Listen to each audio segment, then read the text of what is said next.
Black American stuff. Well, what I'm saying is these cultural identities are the real identity. I'm just saying that we can't hear you for some reason. Like you hear band, but we don't hear you. It's like you talking. Okay. Yeah, something like that. I don't know. It's sort of like I think that there's been a certain amount of curiosity of Black Americans visiting Africa. And, I get notes from people who are asking me, what's it like living in Burkina Faso? Or do you think that it's a good idea? What I would do to move there, things like that. Hey, MJ, somewhere real noisy. I think we need to, reset the room and centering this guy too much. He's talking too much. Yeah. Topic. Yeah. They want to actually talk about the topic. Okay. Well, Lonzo was leading the room. Who's leading? I'm saying people, people in the audience, they want to actually talk about the topic. I think Corporate Bobby wanted to get in. I think she wanted to say something. What if Trump's make DC actually safer?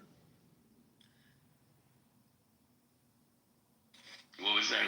But I'll shut up if somebody has something to say. I thought Corporate Barbie had something to say before. I did. I was trying to get more info about the topic, like what have y'all been discussing before I got here, before I respond. I think that's a question from Notorious Al and Amici that came in a little bit later. Huh? I said I think that's a question for Lonzo, Al, and Notorious. They were in the very beginning. I wasn't here in the very. Oh, okay. Lonzo, could y'all give me like what everybody was saying before I respond? I think the topic started when I got in here. Me and Ben started talking. So, but what's your thoughts on the topic? What were they saying? How do you feel about it? I mean, I think it just started. I feel like what Trump is doing in DC is that. Let me just ask y'all this: do y'all feel like he's making DC safer, based on what y'all know? I don't get it because we keep on going back to the point that in D.C. and these other cities that he's talking about, there's been a 30% reduction in violent crime, period. And the only way that he has an excuse to put military into the cities is if there's like an extreme emergency. What happened January 6th? January 6th was an extreme emergency. And he didn't call in the military then. But here, he pulls in and there's no excuse for it. There's no excuse for it. So I was asking so I can kind of gauge what everybody else was saying, because what people think may be happening isn't actually happening. There's a lot of lying going on with this administration. You can't trust shit they say or trust any numbers that they bring to the public. You have to actually talk to those who work in that, like in certain fields or work in politics, to really get the full scope of what's going on. There was most recently, he's been fighting with our mayor, because I am from DC, a DC native, and he's been fighting with the mayor and the police chief because they want to give out accurate information about the crime in DC, and he's trying to not put out accurate information so it can make himself look good. What's happening is our constitutional rights are just not being put forth at all, or not being considered. You have a lot of unlawful searches that are going on. They're even confiscating registered guns and taking them away. They're going into the subways and they're just harassing Black people specifically, tackling them down to do searches, asking for IDs and stuff. There are several checkpoints all over the city, even close to the Maryland border. So they're even trying to trickle down on the low to go to Maryland, even though they don't have any jurisdiction for Maryland. The only reason he's able to do this is because DC doesn't have full power. DC works a little bit different than everywhere else because we don't have representation in Congress and we are not a state. So therefore, because we still fall under the federal umbrella, Trump is able to do whatever he wants to do, but he's also breaking the law when he's doing some of these things. People's cars are being broken into without any warrants or anything like that. And now we're about to come, and this is when the National Guard was unarmed, right? So now they have called and said that we're going to go ahead and arm the National Guard, and we're going to put them in the street. You now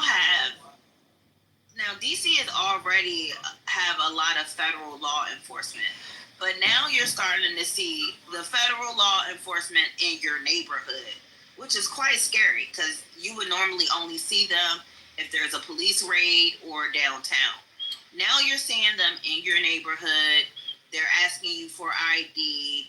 They're just picking up people for petty, non-violent offenses. They have now taken away, I guess, cash bail. So they're locking people up. And even though it's against the law for them to detain them for a certain amount of time, you're going to have to wait until whenever they release you. You got the DEA, you got ICE, you got,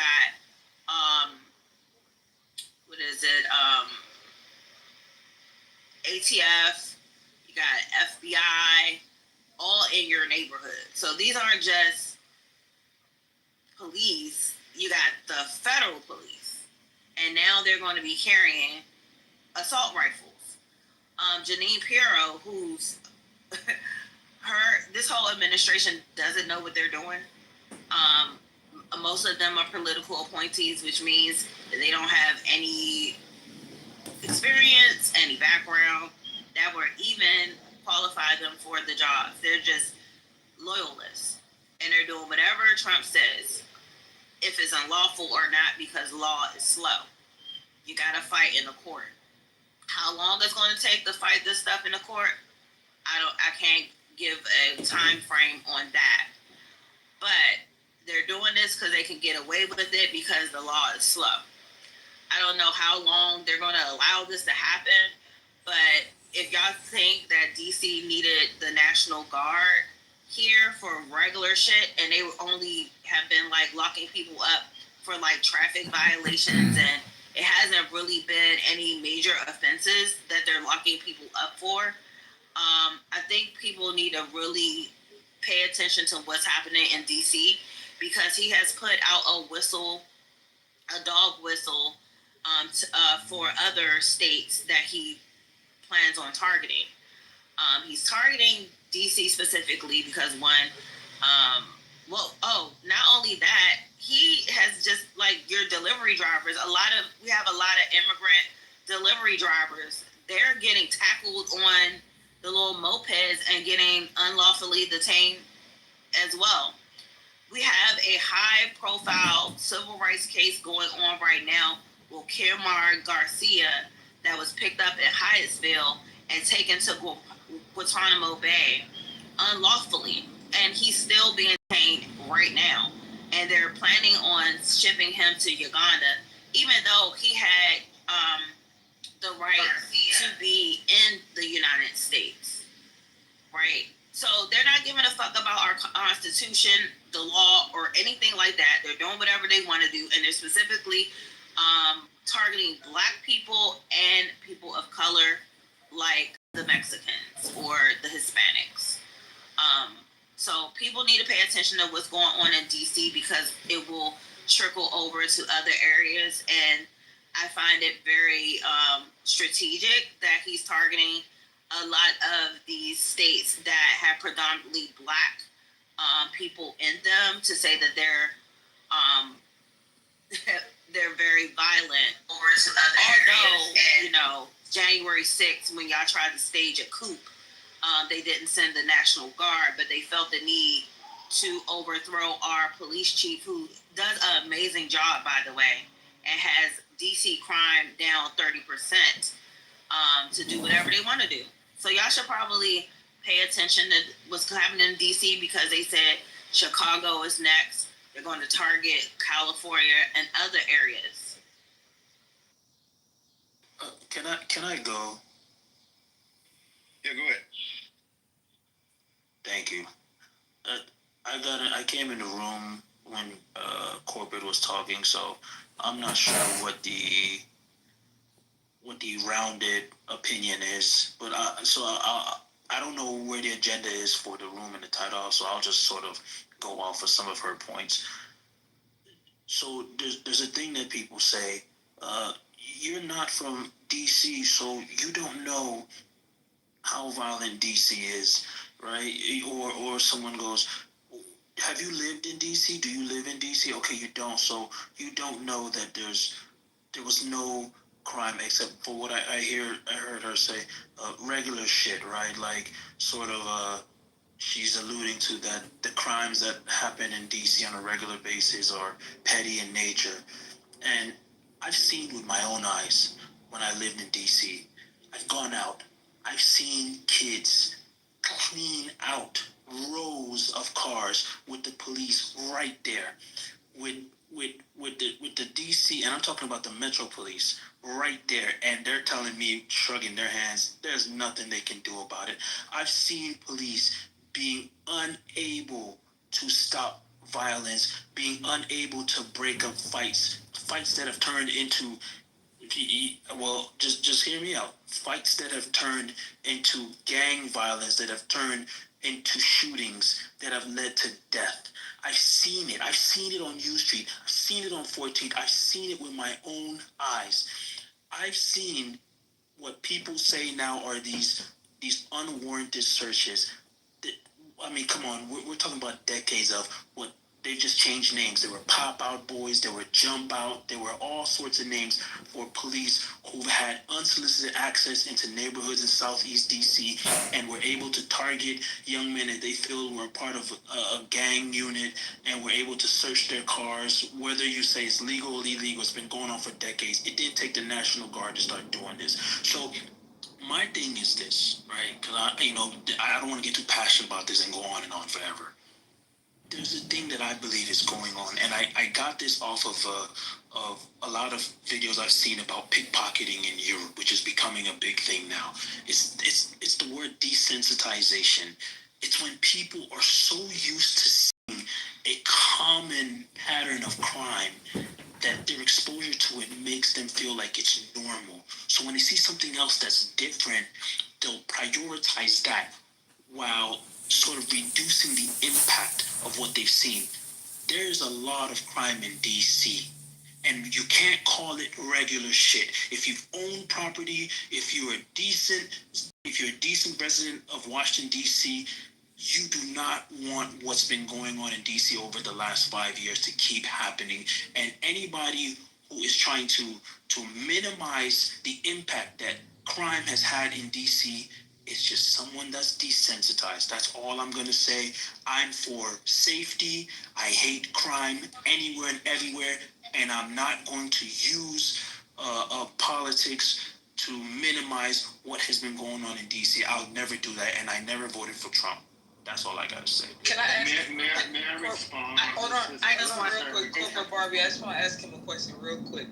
You was like you was here and you own property. What gangs is on you?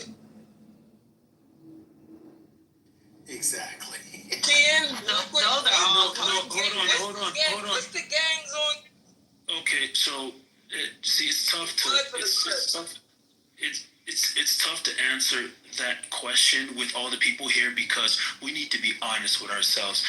If you go to U Street, you've seen at 2 a.m. how uncontrollable U Street is. You said gangs. No, stop avoiding. Question, just all the answer gangs. it. If there's a gang, just name the gang. Exactly. Okay, I got you. Listen, trust me, we're all DMV. If you don't know the name of, I know the name. I'm about to say the name. Just let me say the name. Fox 5 gang. Fox 5 gang. What about the What Fox the 5 fuck gang? is Do you know that? that? So okay, You gonna make something up? see, hey guys, if you're not from the DMV, this is what they do. You know, You like, made I'm the some one- I'm the shit one- up. That don't. All you have to do is go to Google. And you know they were Fox 5? How did you know this? Fox 5 gang. Let me me tell you. Let me tell you. On U Street, I've never heard of this. So For my non. there For are my no non-DMV gangs in residents. DC. They have crews. They're not called gangs. So They're not gangs. That's why when you say gang violence on U Street is uncontrollable because it's 35 College thugs students. Exactly. on one block. It's right by Howard. What the fuck? listen, Hold it's on. all I'll that just stuff land is with on this. U Street is college students. Literally, I feel so disappointed. Hold on, TN. That's what I'm saying. You just sound foolish.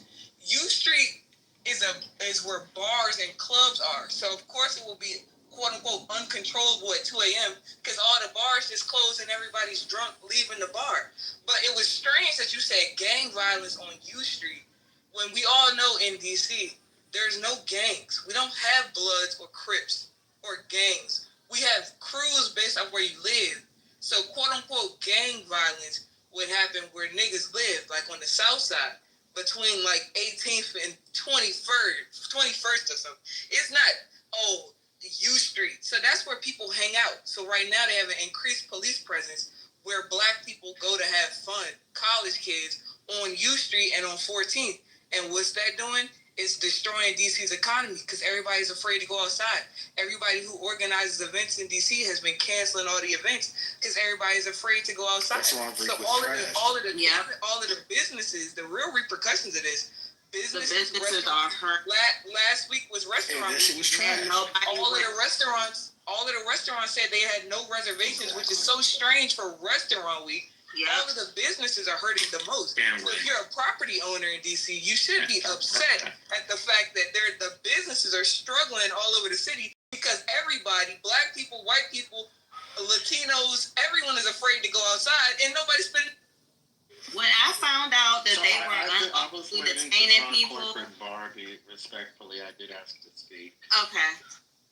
Y'all know I feel Yeah, this we're Can I get in the queue too? Same here. Yeah, this is After her. you, This can't is go her. in there. Because he was rebutting off my point, but I like to talk after Karen. Oh, thanks. I just want to share. I live in Washington, D.C. I've been around town a few times this week on my bicycle. I've had a chance to observe what's happening, and it is true that the increased police presence is affecting the lived realities of people. You will find an increased military presence in the metro stations. I biked by Union Station a few days ago. There were 2 armored cars out there. There were a few military people out there. Folks have been detained and in some cases arrested for fare evasion. I think Corporate Barbie talked about the delivery guys on mopeds who were simply trying to make ends meet by delivering ordered meals and other goods to DC residents. And a lot of them have been arrested. Those who haven't been arrested are no longer on the streets. Now, to be fair, in some cases, these are people who don't have proper vehicle registration, and perhaps some of them don't have their papers, so they're scared to expose themselves to the to ICE officers. But you know what? They weren't bothering anybody. They were just delivering food. And everybody knows that in a city, the fact that you have a law on the books doesn't necessarily mean that you have to enforce the law, because police departments have priorities. And somebody who's biking on a moped, delivering food from day to day and not harming anybody is not going to be at the top of your priority list for law enforcement.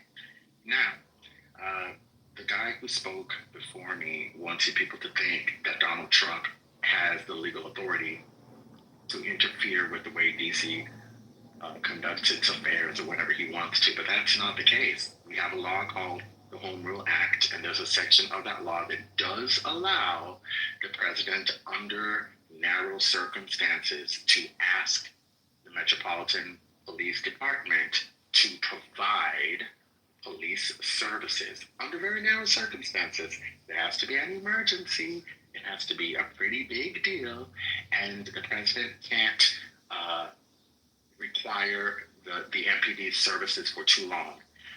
Depending on how you read the law, you may conclude that the president has only 30 days to do this, and after the 30-day period ends, he'll have to ask Congress to give him permission to continue doing so. That is currently being handled in the courts. The judge responsible for presiding over the case is a lady named Ana Reyes. She's new on the bench. She hasn't been there that too long. She was appointed by Joe Biden, I believe. She is a Uruguayan American, and for those of you who are interested, she's also openly lesbian. She has not shown the Trump administration much deference. She seems to believe that Donald Trump has overstepped his bounds just because of the way he's doing it. In fact, last week, he tried to take all of the authority from the police chief and give the authority to run the police department to Terry Cole, who's currently the interim chief of the Drug Enforcement Agency. Fortunately for Washington, D.C., Judge Reyes let them know last week that that was not okay, given what she knows about the case, and that they had to change things so at least the police chief, who is great, remains in control of the Metropolitan Police Department. There are a few other things that they're sorting out right now, and my hope is that by the end of the month, we'll have a decision from the judge letting us know whether Trump overstepped the legal bounds of his authority or not. My guess is that he did, and I'm hoping that the judge rules in favor of Washington, D.C., so that at least there can be an order on the books letting Trump know that he has to fall back. So to the guy who spoke before I did, the other thing I'll say is the justification that Trump is given for what he's doing doesn't wash out. He says that D.C. has a serious crime problem that warrants federal intrusion. That doesn't make any sense because the undisputed evidence shows us that crime has been on the decline for several years. And so we have less crime today than we had last year, than we had the year before. So crime is reduced. And if you're going to say that you are entitled to rely on an exception in the Home Rule Act to interfere with DC Home Rule, you have to have a legitimate explanation for it. And so far, Donald Trump has not offered one. Is it possible that he might? It's possible, but none of the reasons he's given so far pass legal muster. And I can assure you that lawyers who've studied this do not agree with you. I'm not saying that there isn't crime in Washington, D.C. There is. But the story that Donald Trump is telling about the criminal activity in Washington, D.C. is a false one. We have less crime today. We don't have more. I want Dr. Incorporated to look at my PTR and then I need an apology. I need an apology. Can I get in the No, I'm not apologizing nothing because I have to fact check it. You were wrong. Everything. No, we're not wrong. This is everything that this administration puts out. You cannot fucking trust it. Just admit you were wrong. It's smoke and mirrors. No, I'm not going to do anything until. Hold on, Corporal Barbie, real quick. This is the thing. You said, I asked you what gang was on U Street. You said the Fox 5 gang. The Fox 5 gang, everybody knows if you're from D.C. Now you're going to lie that you knew. I'm not lying. You said that gangs are, you said the gang doesn't have a place. Can I finish? It did have a place on 38th Street South. Can I finish what I'm saying? Thanks. I literally said, like Corporal Barbie said, if you're from this area, you know, niggas beef based off where you're from. If you're from D.C., you know from a young age, we say real live Fox 5. These are niggas from 37th who started saying Fox 5 gang. Because they live. This is not a gang, a real gang. If you go to 37 right now, are you a part of Fox 5 gang? What the fuck is that? That's what the media calls them and white people. It is what they say in rap songs. That's just the niggas from 37. And again, they says they're from 37 Southeast. So how did you get that that's the gang on U Street? Because you That's not even the same. It's not even the same part. Okay, so there are. Am I the Matrix? Damn. We can hear you. No, we can hear you, content. He mistakenly ran into a DC person. Okay, so there are podcasts that I just looked up on YouTube from former DC bank members and current DC gang members. There's a former DC gang leader. I just dropped the link in the chat, and I'm looking on YouTube right now, and this is from the actual gang members saying that there are gangs in DC. So I just want to respond to the lady that said there's no gangs in DC. There are actually gang members saying that there are gangs, and I think that Thank you, brother. has a little bit more validity than yours. Yeah, but that's not accurate. Liars. Just because you're from there, Helen, I'm from I didn't cut you off. You're triggered. Don't make me get a big mic. Y'all not from this area, so y'all wouldn't necessarily understand. But it's a difference between a crew and a gang.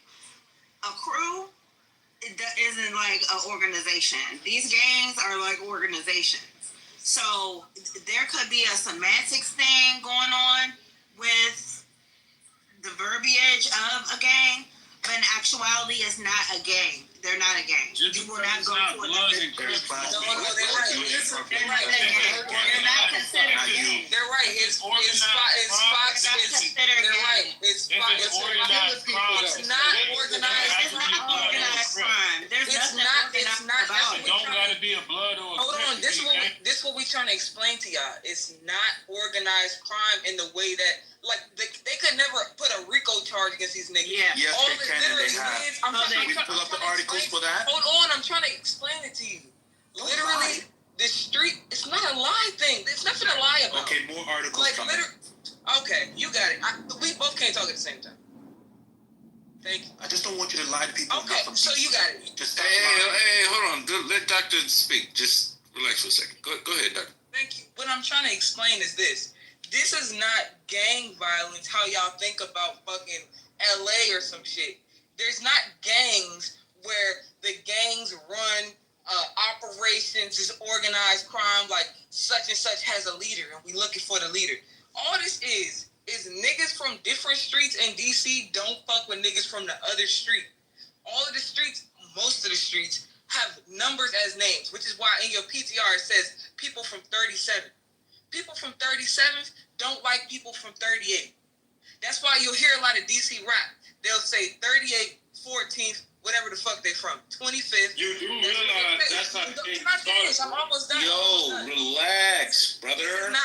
This is not how they organize crime, drug dealing, anything like that. Literally, it's just beef that they have in the music. So when they rap, if you from 37th or you disrespect somebody from 38, that's beef. Then they shoot niggas from 38, you from 37. No. This is not organized crime in that way. Listen, so when y'all talking about, there's no just let her leaders, finish and then you can go. there's no leaders, quote unquote. There's no hierarchy. It's just a bunch of niggas who went to school together on the block. That's how gangs started, right? brother. No, it's not. Listen, I heard you out. That is how gangs started. It was somebody from Grape Street in California who formed Grape Street Crip. It was somebody from Hoover Street in LA formed the Hoover Criminal Gang that was protecting their territory and that was beefing with other streets. That's literally how gangs started. Crip Street is an actual street. Hoover Gang. They was beefing with the police. Yo, relax. Yo, Hold y'all gotta relax. Quick question. Hoover Gang is an actual street. That's what Carew Street is a gang, but it's an actual street. They started off protecting their neighborhood, protecting their street and their block, and it formed to gangs because they was fighting other streets. And they formed to, that's what gangs started from. I understand. And just a quick question. Assuming that's true, are you saying that how gangs started is exactly what the formations are in DC right now when it comes to crime? That these are actual gangs? Or are you just trying to give us the genealogy of gangs? That's exactly what I'm telling you. I'm telling you, these are... So you're just saying that these are how gangs, not that they are gangs? No, I just told you that's exactly what I'm telling you, that these are gangs. They're gang banging over their street. That's why they're killing other people from other streets that they don't like, because they're from another street, from another block. That's gang. They're gangs. Can I respond, because I'm in a minority of thought here, and you've got 4 people. Please give me 1 minute to respond to some of this stuff. Yeah, sure. So when I talk about, like, let's be honest, right? Like, we have a room full of people who are not from the DMV, right? So, like, when someone says, when someone asks me a question like, I'm guessing they're identifying that I know the DMV, I've lived in the DMV, I'm from the DMV, so they'll ask us, they'll say, oh, are you trying to say there are gangs on U Street? Now, they know that both them and myself know that gangs don't live on U Street, but it's a way to fuck with the people's psyche who are trying to get accurate information about DC to believe that I'm saying nonsense. Because how the fuck can U Street have gangs, right? U Street is a strip of entertainment. It has bars, it has nightlife.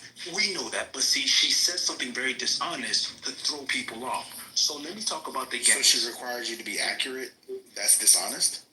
Okay, Yes. so it's ridiculous, right? It's like you're asking me if they gangbang. Who are the gangbangers? And on I don't know, name Six Flags. It doesn't exist, right? But why bring that up, right? So the point I'm saying is this: you're talking about gangs and you're trying to classify types of gangs. You're saying gang A, gang B, gang C. Which gang has more notoriety? Which gang has more global recognition?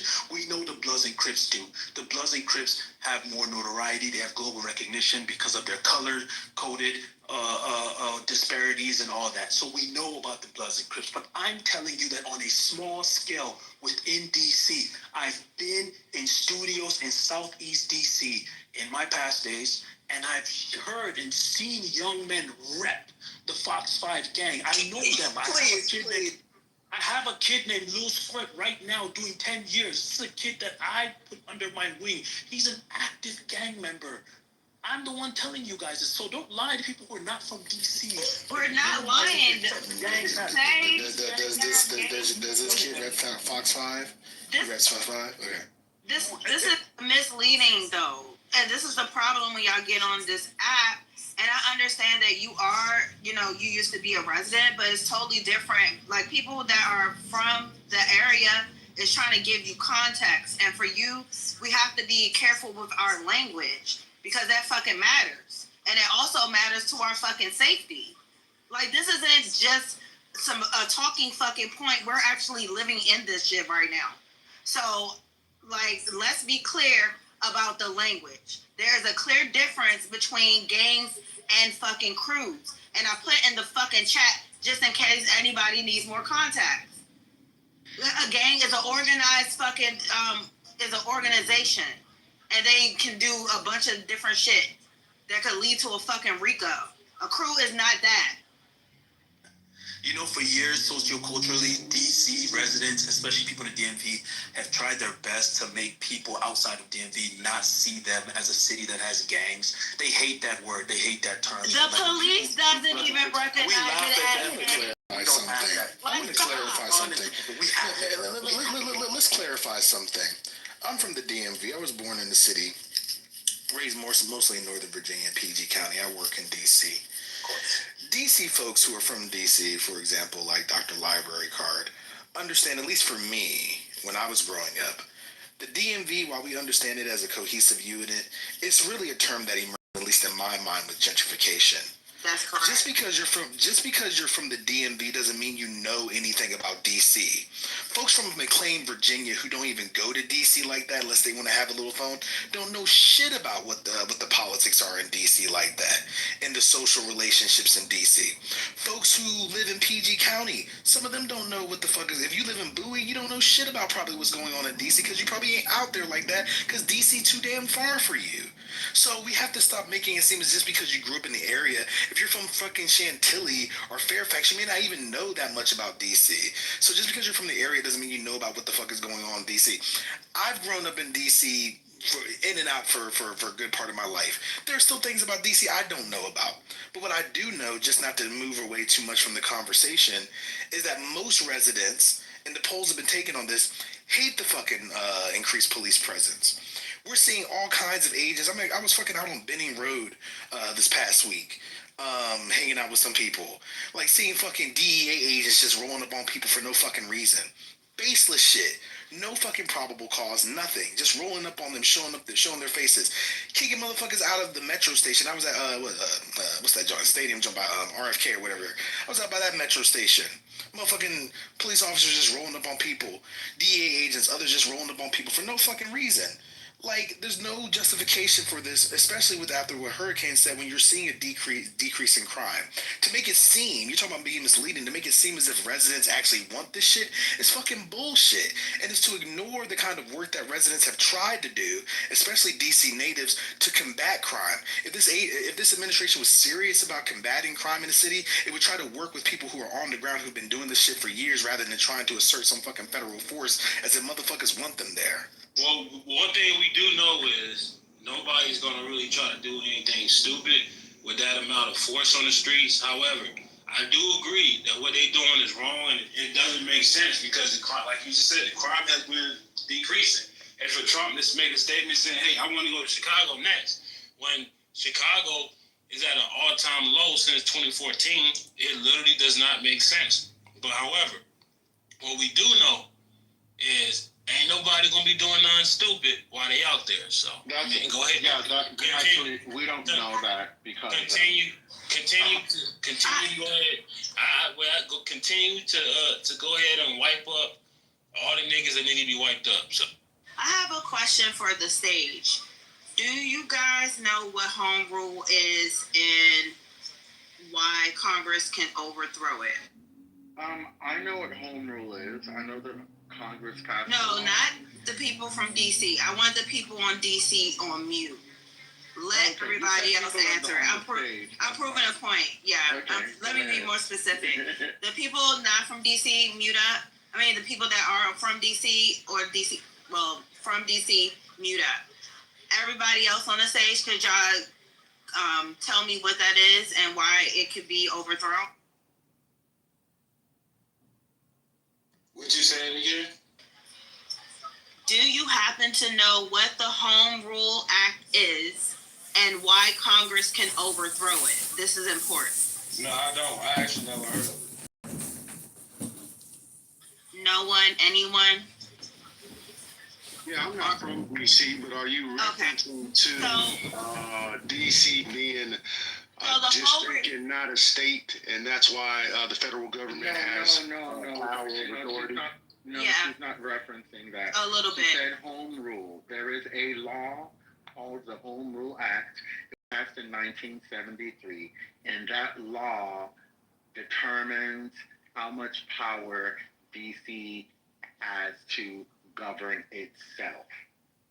That's what she's asking about, Notorious. It's okay if you don't know what it is, but there is a law that does exist, and it gave the District of Columbia expansive powers to govern itself. The federal government does not retain superior power over DC. So, Hurricane, in your opinion, you believe that Donald Trump, what he's doing is illegal, period. Just hands down. Yes, I do. And to be honest, in order to engage in this conversation in a meaningful way, you have to understand what home rule means. If you don't, you don't have the bandwidth to have this conversation in a meaningful way. I'm not being shady, I'm being honest. Yeah, If you don't know what home rule is, then Can I point is talking. I'll speak on this. Do you know what home rule is? No, I mean the whole subject of what's Do going you on. know And what DC? Mucho. just Let us make this point first before we get to your point. I know you wanted to contribute to the conversation, but the reason why I asked that, and like Hurricane said, is to give more context as actually what is going on in DC. Just like Hurricane said, the Home Rule Act gave DC the ability to, because DC is not a state, we are the nation's capital, we are a city. Which means we don't have any representation in Congress when it's time to put in those electoral votes, right? So to understand what home rule is, like Hurricane said, it gave DC the ability to govern themselves, the ability to elect its own mayor and city council. Before that, Congress directly appointed its local leaders. It allows DC government to pass local laws, manage budgets, administer city services. However, DC does not have full sovereignty. Congress retains the power to review and overturn local laws, and all locally passed budgets must be sent to Congress for approval.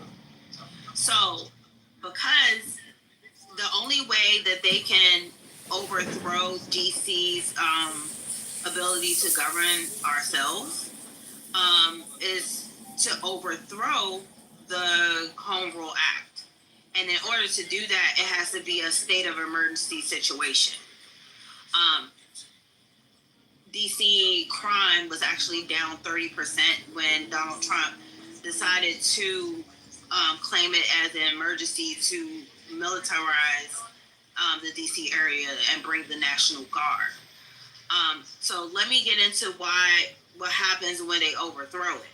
When Congress overrides home rule, Congress can step in at any time by passing legislation that cancels or overrides a DC law and prevents it from taking effect. This often happens around budget issues such as restrictions on how DC can use its own tax dollars, abortion funding, marijuana regulation, or needle exchange programs. It can also occur when Congress attaches riders to federal appropriation bills that alter DC laws. Yeah, I know a little bit about the Home Rule Act, but I'm a little bit uneducated on it. I know a little bit. Well, I just read what it was. Oh yeah, I have some other information. So to Hurricane's point, I would just quickly say Hurricane's absolutely right, and as Hurricane knows, I'm rarely in the position to challenge his legal expertise on most matters, if not all. And this is something that Hurricane alluded to in his first submission, which is, whether Trump in his executive order has sufficiently or legitimately declared an emergency in D.C.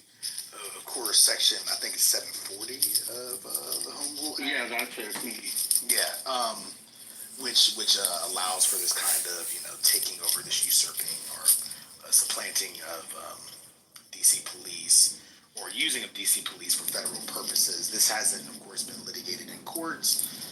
Trump comes out with the executive order. The concern is that, not necessarily at the district court level, but I think this gets to the D.C. Circuit and potentially the Supreme Court. Do the courts want to be in a place of second guessing what a president declares an emergency?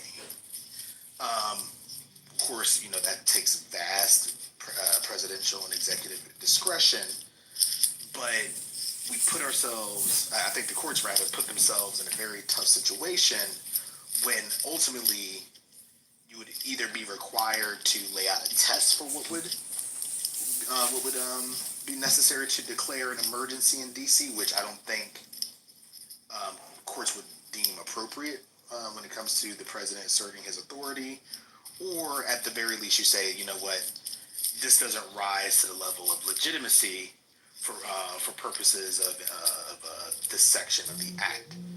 But I still feel that the courts would be very reluctant to question presidential authority in what a president could deem an emergency in this circumstance or others.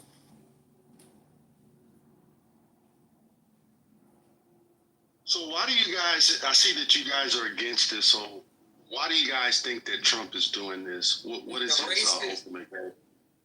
What he's trying to do is incite white supremacists. He's trying to incite race war. That are majority black, and he's fucking with immigrants and niggas. That's why he's doing it. He's doing it just to say he can. I mean, this was all in Project 2025 as well, so it's not really I don't want to say it's not a surprise, but we knew this was coming. Like, Kamala Harris talked about this during the campaign trail. It was in Project 2025, if you read it. Like, this is all a part of the thing to, expand what the federal government can do to states that disagree with Trump loudly or don't, what is the language they use? Don't align with the views of the federal government, aka what Trump's administration says they should do. So putting Pam Bondi in control of the DC Metro PD is right in line with what they said they were going to do in Project 2025.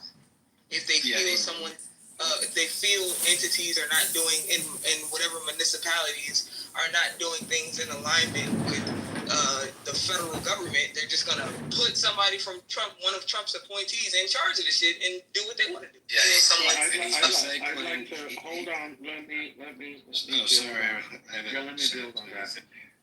So on February 6th, two Republican congresspersons, Senator Mike Lee and Representative Andy Ogles, introduced a bill in the Senate and the House called the Bowser Act, named after Mayor Muriel Bowser. Bowser stands for Bringing Oversight to Washington and Safety to Every Resident. That's what the acronym Bowser stands for. Very clever with these names, by the way, I have to say. Yes. So if the bill is passed, what the bill would do is repeal the Home Rule Act that we've been talking about 1 year after the bill is passed.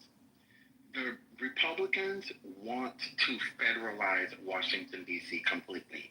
They want to take home rule away, and they want to make sure that they are in charge of Washington, D.C. for at least the next few years. The bill itself does not have enough support in either chamber of Congress to allow it to be put on the floor for a vote.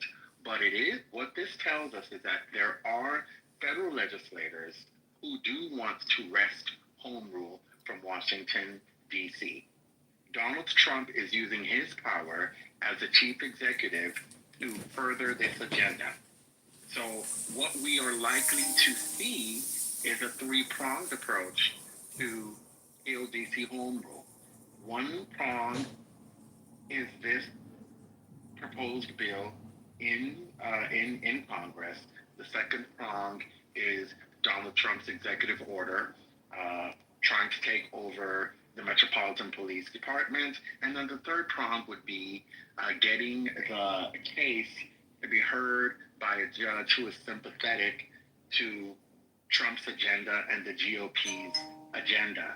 And like Black Freedom Struggle said, if this case gets in front of the wrong judge, there's a strong likelihood that the judge is going to rubber stamp Donald Trump's conclusion that Washington, D.C. has too much crime, that Washington, D.C.'s police chief and the Metropolitan Police Department have not been able to adequately address the crime, and that the chief executive of the United States is therefore should be allowed to use his power as chief commander-in-chief to check the problem. This narrative that the crime rate in Washington, D.C. is uncontrollable is one that Trump and his cronies have been parroting for a long time. We've got Senator Mike Lee and Representative Andy Ogles telling Congress that is the case. If you go to Mike Lee's website, you'll see that he says D.C. has failed to govern itself.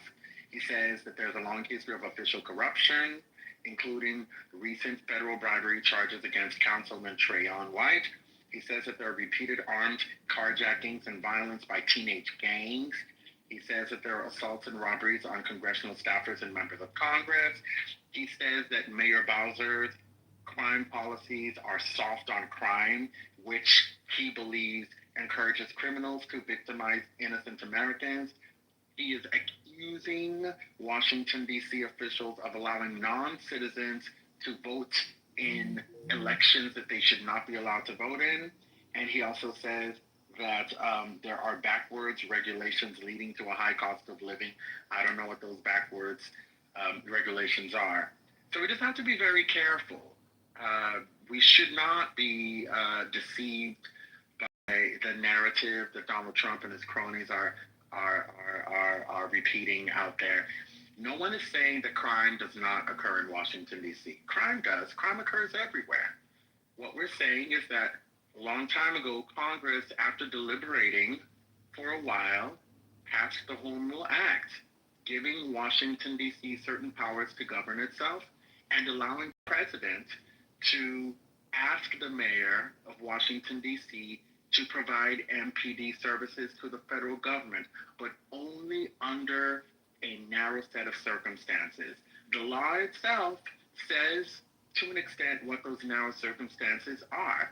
And in my view, Those narrow circumstances don't exist here. They're just not there. There's no reason to say that we need federal military in Washington, D.C. We don't have increased crime. We don't have that. We have less. What Donald Trump did, and then I'll stop after this, is capitalize on a particular event. A few days ago, a former Doge employee was the victim of an attempted carjacking. Donald Trump allegedly got a picture of this guy and posted it on Truth Social and said, hey guys, this picture represents the reason that I have to step in Washington, D.C. Because this guy, who was the victim of an attempted carjacking, suffered. He's my friend, and what's happening to him is happening far too often, and that is why I need to get the federal government involved. The problem is that's not true. I mean, it is true that the guy it was the victim of an attempted carjacking, but it's not true that carjacking rates are up. They're down, just like everything else is down. Fewer homicides, fewer high carjackings or attempted hijackings, fewer other types of violent crimes. There's no justification for it. The only way that Donald Trump can justify what he is doing is by lying. Absolutely. And if it wasn't that Doge employee or former employee,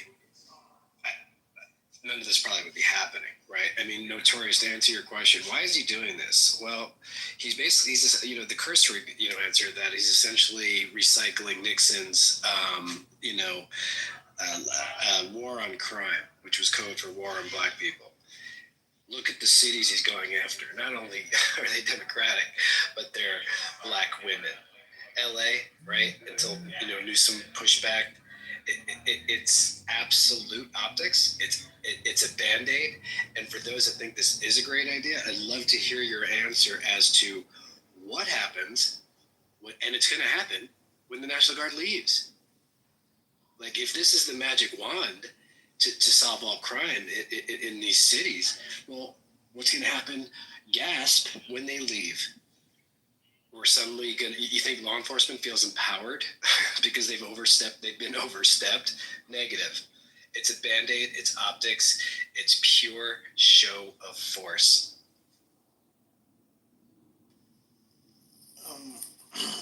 No, all that's great. It's really tough because, those who believe that this is a good idea, when we think about crime in our country, it's typically left to the states and even more specifically to local governments. I mean, it's why when you have a traffic violation or you even have whatever kind of charge, most of it is going to your local courts, controlled, of course, by the state, all that. Okay. This is why we have federalism in our country. Okay, leave stuff like crime up to the states. So when we read Section 740 of the Home Rule Act, Trump or the federal government, the president rather, can only come in, as Hurricane was talking about, and as others have mentioned, I believe as well, for federal purposes. Provide services for federal purposes. Now we have to ask ourselves the question, when it comes to local crime, when has that ever been the purpose of the federal government? Outside of particular emergencies. For example, let's say, when there's rioting or something to that effect. When you're talking about crime that has gone down, there's been no riots, there's been no kind of conflagration in the city, when has there been a history, and I imagine that a justice like Ketanji Brown Jackson or Justice Sotomayor would ask this question to the Solicitor General, if this goes before the Supreme Court, when has it ever been in the history of our nation, outside of riots or rebellions or whatever, that your typical run-of-the-mill crimes that the local government seems to have in control because crime's been going down, when has that ever been a federal purpose? To the extent that the president needs to come in and say the local police need to provide services for the federal government to address it. It'd be hard-pressed to find instances in history that would warrant that. So I think that Hurricane is certainly right when it comes to what the outcome should be. What the outcome, in my estimation, will likely be is, again, the courts don't want to be in this position, and this is kind of like the ugly feature of our constitutional structure. The courts don't want to be in the position to second guess what a president deems to be an emergency.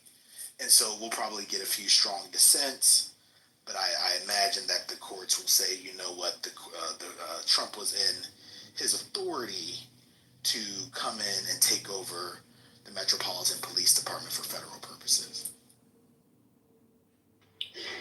I think if there's not a competent solution, then we shouldn't argue with someone trying to present a solution, right? I don't think we've given enough time to play out to see the results. We haven't given it enough time to let this play out. Have you read the Home Rule Act? No, I said we haven't.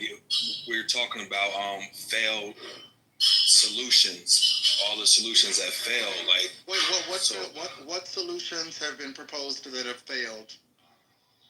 No, I'm saying law enforcement, whatever they're doing, the crime rate is still what the crime rate is. So it's a 30-year low. What's the solution? It's a 30-year low. No, instead of talking about they shouldn't be there, let's talk about solutions. You're avoiding my question. 30-year low. You haven't read the Home Rule Act. You don't know what DC Home Rule stands for. You don't know why Home Rule is the law of the land. You don't understand. Hurricane, I don't just want to talk about problems. Stay out the way. Stay out the streets. But the problem is. Stay out the way. Yeah, why are we talking about the problem more than? Yeah, I know. So you don't want to talk about the I'm a solution. You're doing the thing that the Manosphere bros like to do, where they don't know anything, but they come on stage, speak with a deep voice, and say, "Oh well, we just got to talk about." I don't be condescending. We got an intelligent convo. I'm being condescending. I want to answer this.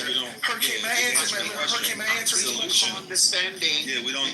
I'm being condescending. Well, you're I'm the only one in the conversation who's actually intelligent because I've taken time to learn about. I'm talking about your delivery. I said we can have intelligent without you having a condescending delivery. Come on, you good? Come on, we're not going. Wrong. So I'm just saying. No, the condescension is required because you started with condescension. But Hurricane, you're making assumptions. We don't know each other, and you making assumptions. Scott, I'm going to be You're throwing ignorance up. Okay, go ahead. Oh no, I'm not throwing ignorance. So Scott, you don't know what DC Home Rule stands for. The reason people are complaining is that there is a law that forbids Donald Trump to do what he has done. That's the problem. People aren't talking and complaining about Donald Trump simply because they don't like him. They're complaining about Donald Trump because there is a law that they understand to forbid what Donald Trump is doing. That's the problem. Okay. Have you read it? Listen, Hurricane, so I'm asking about solutions outside. I'll give you the solution. I'll give you the solution. Okay. Hold on. Because you're talking about the problem. Solutions. Listen, the law itself. Hold on. That's where the solutions come from. Listen, no one read the law before you start talking about solutions because you don't know but what you're talking you're speaking about. what's already known. Okay, we know he's breaking the law, Hurricane. Don't speak what's already known. So this is the thing. This is the thing. I wanted to answer his question. I wanted to answer his question real quick. I wanted to answer his question. Oh, let me say this right. All right. I tried to see how long y'all were going to go before y'all allowed each other to speak, but it's clear that y'all probably need like a cue or something. Yeah, we're doing okay, Lonzo. It didn't last so long. Longer than usual when we got the Jamaican thing. Yeah, I was just going to answer the question right quick. Okay, thank you. Monzo. Yeah, it'll be quick, really. So the solution is, to Hurricane's point, you enforce the law. When it comes to Trump, like, if we believe that we are a country of laws, we enforce the law. If there's a constitutional or statutory violation, you enforce the law. Leaving that aside, when it comes to the solution regarding crime in D.C., the solution is what's been going on. Crime is down to approximately 26%. All right? 30-year low. Seems like things were working. You let that play out. That's what you do. You don't all of a sudden intervene and say, hey, crime's going down. Let's jump in there some more. That's been the issue. You work with local folks, as from my understanding, speaking with some local organizers, working with the police, along with just being on the streets, doing the necessary work to address crime. At the end of the day, things have been working. They've been working in the city. So that's the solution. Allow the shit to play out because it's been effective. Yeah, I partly agree with that. I would say the solution is. Okay. Hold on, one second, Scott. I partly agree with what he just said. The solution is, number one, y'all need to stay out of the way, because if you think you're going to go down there and protest, that's going to end up in the result of Black lives dead, right? So that is exactly what you should not do. But what they do need to do is stay out of the way, do their job, do what they've been doing, not participating in crime, number one. Number two, what they have to do is go through their politicians. Like, I don't know if y'all been watching that politician in Chicago. He spoke out against Trump, saying this is something that we do not need, right? Raising awareness in the media, in the front for it, letting them know that we are handling our city. We are taking control of our city. We don't need Trump to do that. So y'all have to really push for your elected officials to start speaking out and raising awareness. But Cowboy, This is what happens when men let me think finish that speaking. Let me they're finish entitled speaking. to Hold on, talk Hurricane. just because they Hold on, have two Hurricane. balls Let me and a finish, dick. brother. Hurricane, let me finish, brother. And they need to go through their elected officials to speak out against what Trump is doing in order to raise awareness to get this thing ended. That's going to be difficult and hard for them to do, being that it's D.C. No, that's But that's what we got to do. really quick, because I haven't spoken in a minute. This is what we're trying to get y'all to understand. Mind you, as I'm at the wharf and there's 3 troops with guns right here. This is crazy. The wharf is crazy. Anyway.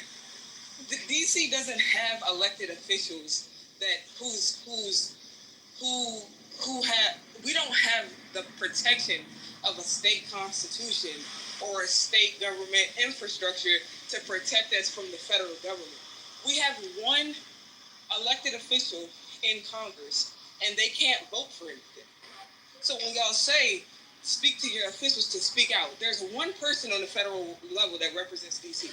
Mind you, she has no power to vote. All she can do is advise on policy and speak on our behalf, right? When you're talking about... Yeah, that's a black woman, y'all mayor. No. Not the this nigga slow. Y'all got a black mayor. They don't Y'all got a know. black mayor. How is the mayor Just mute up. level Just mute. cowboy? What's going on? She's not talking about the mayor. She's talking about Elaine Eleanor Holmes what's her name? Norton. Yeah, Holmes. That's who she's talking. Do you know who she is? No. That's the problem. Y'all don't know shit about DC, but you want to open your mouth and This is what talk. I was trying to explain. It's painful. They don't have any power, right? Because ultimately, Congress controls all the funding that comes to DC. So when Trump was doing those executive orders early in his presidency, all of that stuff directly affects DC, right? All of the laws about funding can't go to federal funding, can't go to XYZ if they violate DEI. That applies to anything in DC. Any grants, any DC organizations, DC Humanities, DC, what's the other one? Not the art, DC, it's Humanities and it's another one. All the shit that they do here, it all depends on Congress. They run all this shit here. We don't have a state. We don't have a constitution. So anything that even though I don't fuck with her that heavy, our mayor says, if Trump and them find it to be problematic, the Congress can pass some shit to fuck something up. They can slide something in a big bill that affects DC directly and fuck all us up. And there's nothing we can do about it. They have to walk on a line. This is so strange. Why is it 20 National Guard people at the wharf right now? Like, who is that? Because the Negroes love the wharf. That's Yeah, there ain't no niggas out here for me. This is bad word.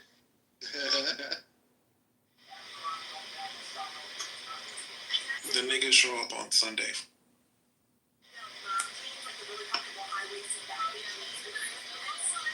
Bobby, stop trolling.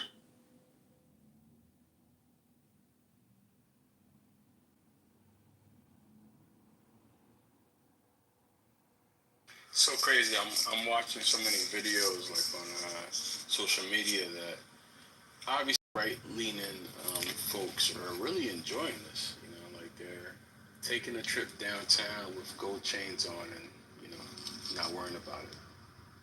And the music is in the background. It's so weird. But they're enjoying it. And then you see like the reverse, right? Like so many people feel like they're profiled, like the Hispanic people, they feel like they're in the seas like a motherfucker. PTR Lonzo. This is right now. I got pulled over because they thought my son, who was in my PTR, didn't have on the damn seatbelt. How about that? Yeah, they're doing these checkpoints, and what they do with the checkpoints is pretty much like they'll have all the cars on any given street stop at the checkpoint. And what people have been saying, they hear the cops say, if it's a white person, they can go through, unless it's like obviously something illegal. If it's a black or a Latino person, they move. It's like left, right. They move you off to the left side. Oh, that's crazy. They check your car. They check whatever. They search your car pretty much, and then check your license and registration. But they've been just pretty much any Latino person that's on a moped, if they don't speak English, they snatching them off them bikes and locking them up. I also want to say it depends on what type of car you drive too. So I have a Dodge with I have legal tints. It's literally the last one. But it also I have a Durango. Okay. So I don't even have like a freaking like nothing big, but because of the fact that they pull over specific cars too.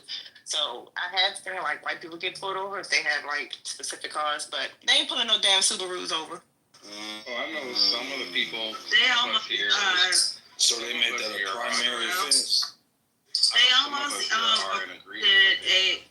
almost arrested an off-duty police officer down at the wharf. Somebody said that he was waving a gun in a restaurant and almost got arrested. So you can clearly see that who they're targeting and why.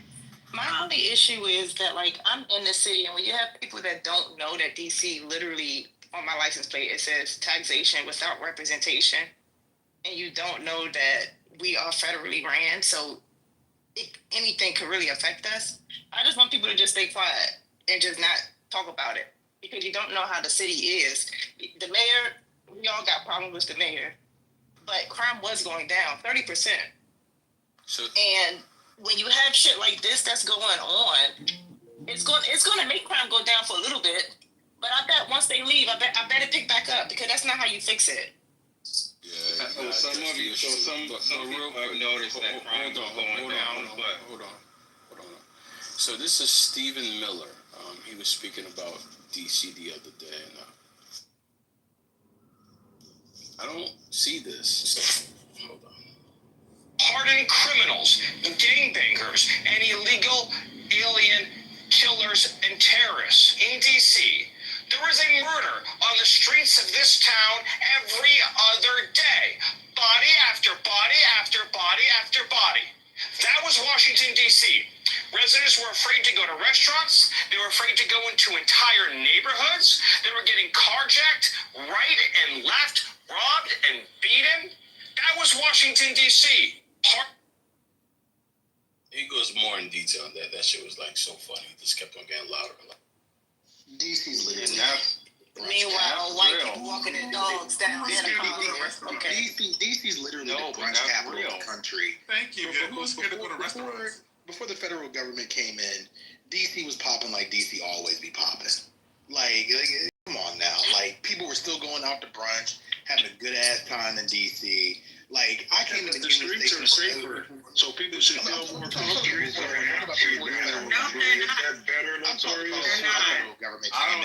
that. I came in the Union Station every morning. This bullshit that J.D. Vance was talking about, how motherfuckers were afraid, families were afraid. You see lines stretched out on fucking Starbucks in Union Station. Nobody was afraid. People were going to, what the fuck is that shit called? Blue Bottle Coffee and shit like that, getting their coffee. Nobody was tripping in Union Station. These fucking lies about what people are allegedly fearing and feeling in DC, it's bullshit. People have been going to restaurants doing their thing before this motherfucking government came. We've seen a drop in the local economy, as Dr. Library Card mentioned earlier, precisely because of the military presence.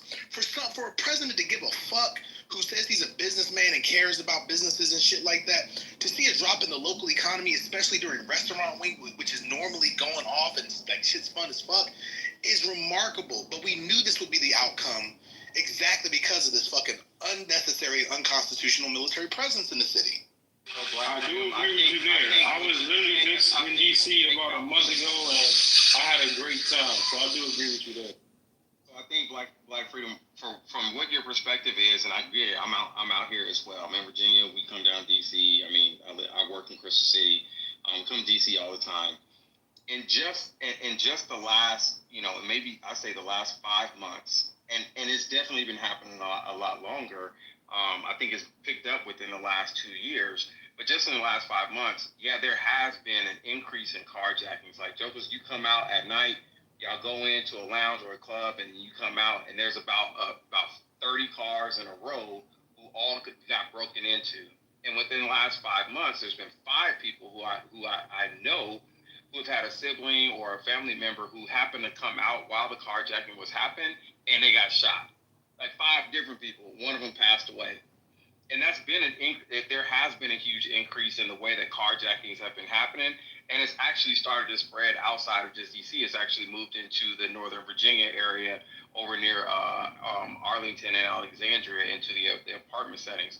So has there been a change, I would say, in the crime and the way that crime has happened inside DC? I would say there's been a change. It depends on when we say that, crime has decreased, we really have to look at the data and where they're pulling that from. Because obviously a lot of people that were in DC a long time ago got pushed out to Charles County and whatnot. So DC has become a lot more diverse, and you see a lot more white people in DC. So yes, crime has definitely changed, but the severity of crime and what's been happening now, I'd be crazy to say that there aren't a lot of people that are in DC or in the surrounding area that's like, yeah, this probably does need to happen, because we know that the police, and they can't. It's not that they don't want to do anything.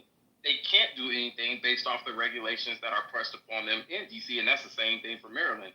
We all know that you can speed through Maryland, and ain't nobody really gonna pull you over, because the cops don't really do much for that. So, I mean, I'm not with the method, but I understand the intent behind what he's doing, and I'm not a Trump supporter. I ain't saying that, but I understand that. I agree with you. I just looked at the statistics just so we can all be on the same page.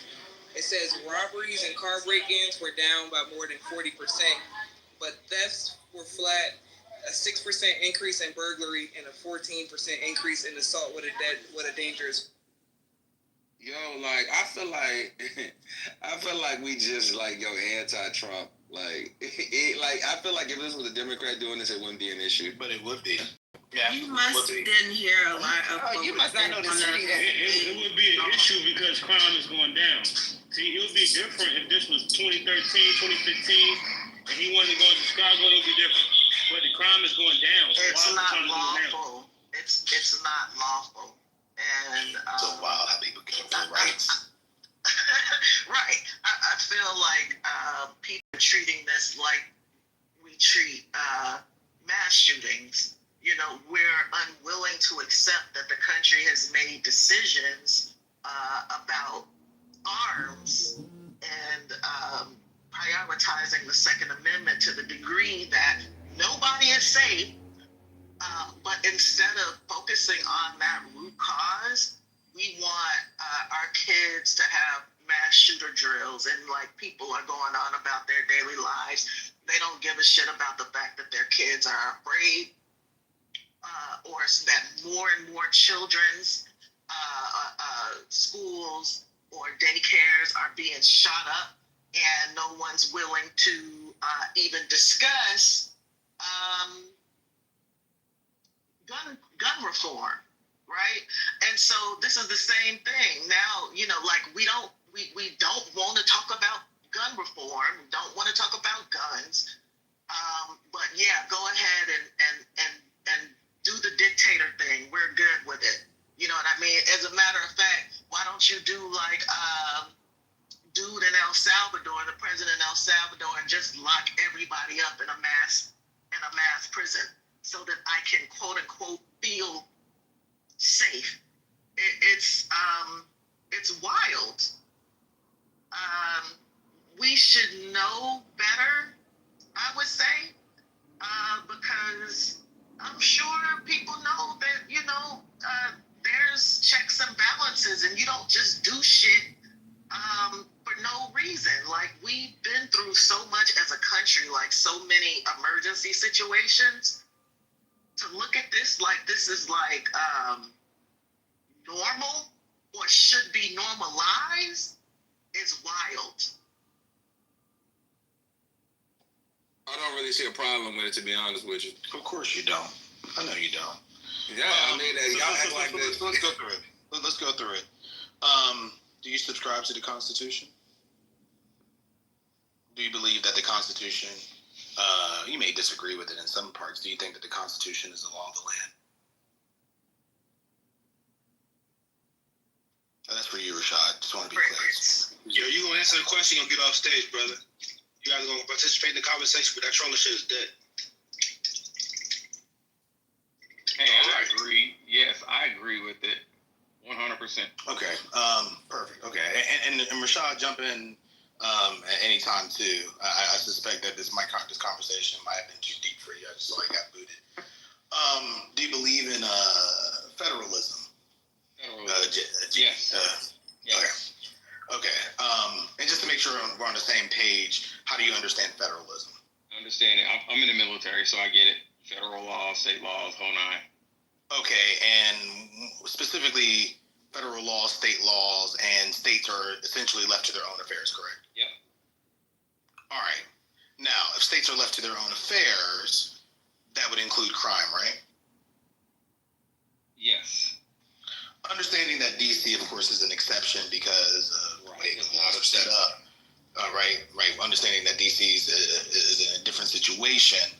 As a matter of principle, because we believe that crime should be left to the states or local entities to govern, do you believe, or rather, what do you feel are the exceptions for the federal government to step into state affairs and local affairs? But y'all claim y'all not a state, so that's number one. Let's talk about that. Yeah, I say y'all not a state. I said as a principle. I just said as a principle, understanding that DC is in a different situation. Exactly. So if y'all not a state, then and it's under federal rule. So I said. Yeah, but if it's under federal rule, that means he can do what he wants.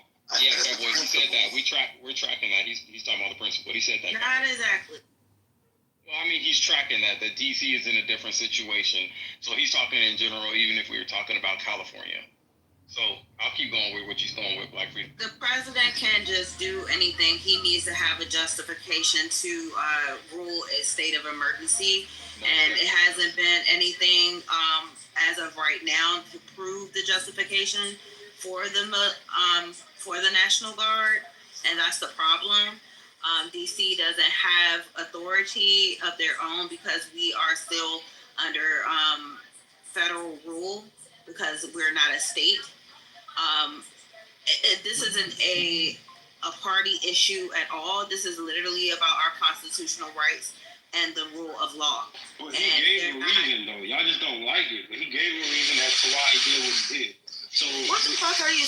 Are you not listening? Yeah, you just sat there and said he needed a reason to do what he did. Yeah, and I just told you that there was no justification for the reason that he did that. So either at this point you're just being willfully obtuse, or you just not. The man gave a reason and justified. And it was not justified as of yet because the law is slow. I think they're literally in the middle of court about this. I think we walk down what Black Freedom is saying. I really want to walk down that. Exactly, and so that's why I was going to go to you and Cowboy. After you, is it Jiddy? How do you pronounce that? Jide. Okay, right. Cowboy can jump in after you. What would the exceptions be to encroaching on the principles of federalism when it comes to states and local governments being able to handle their own affairs, especially when it comes to crime? When the state is unable to handle it. Okay, and what would be indications that the state is unable to handle? Normally, that would be the governor asking for assistance. Governor asking for assistance. Are there any other exceptions that come to mind?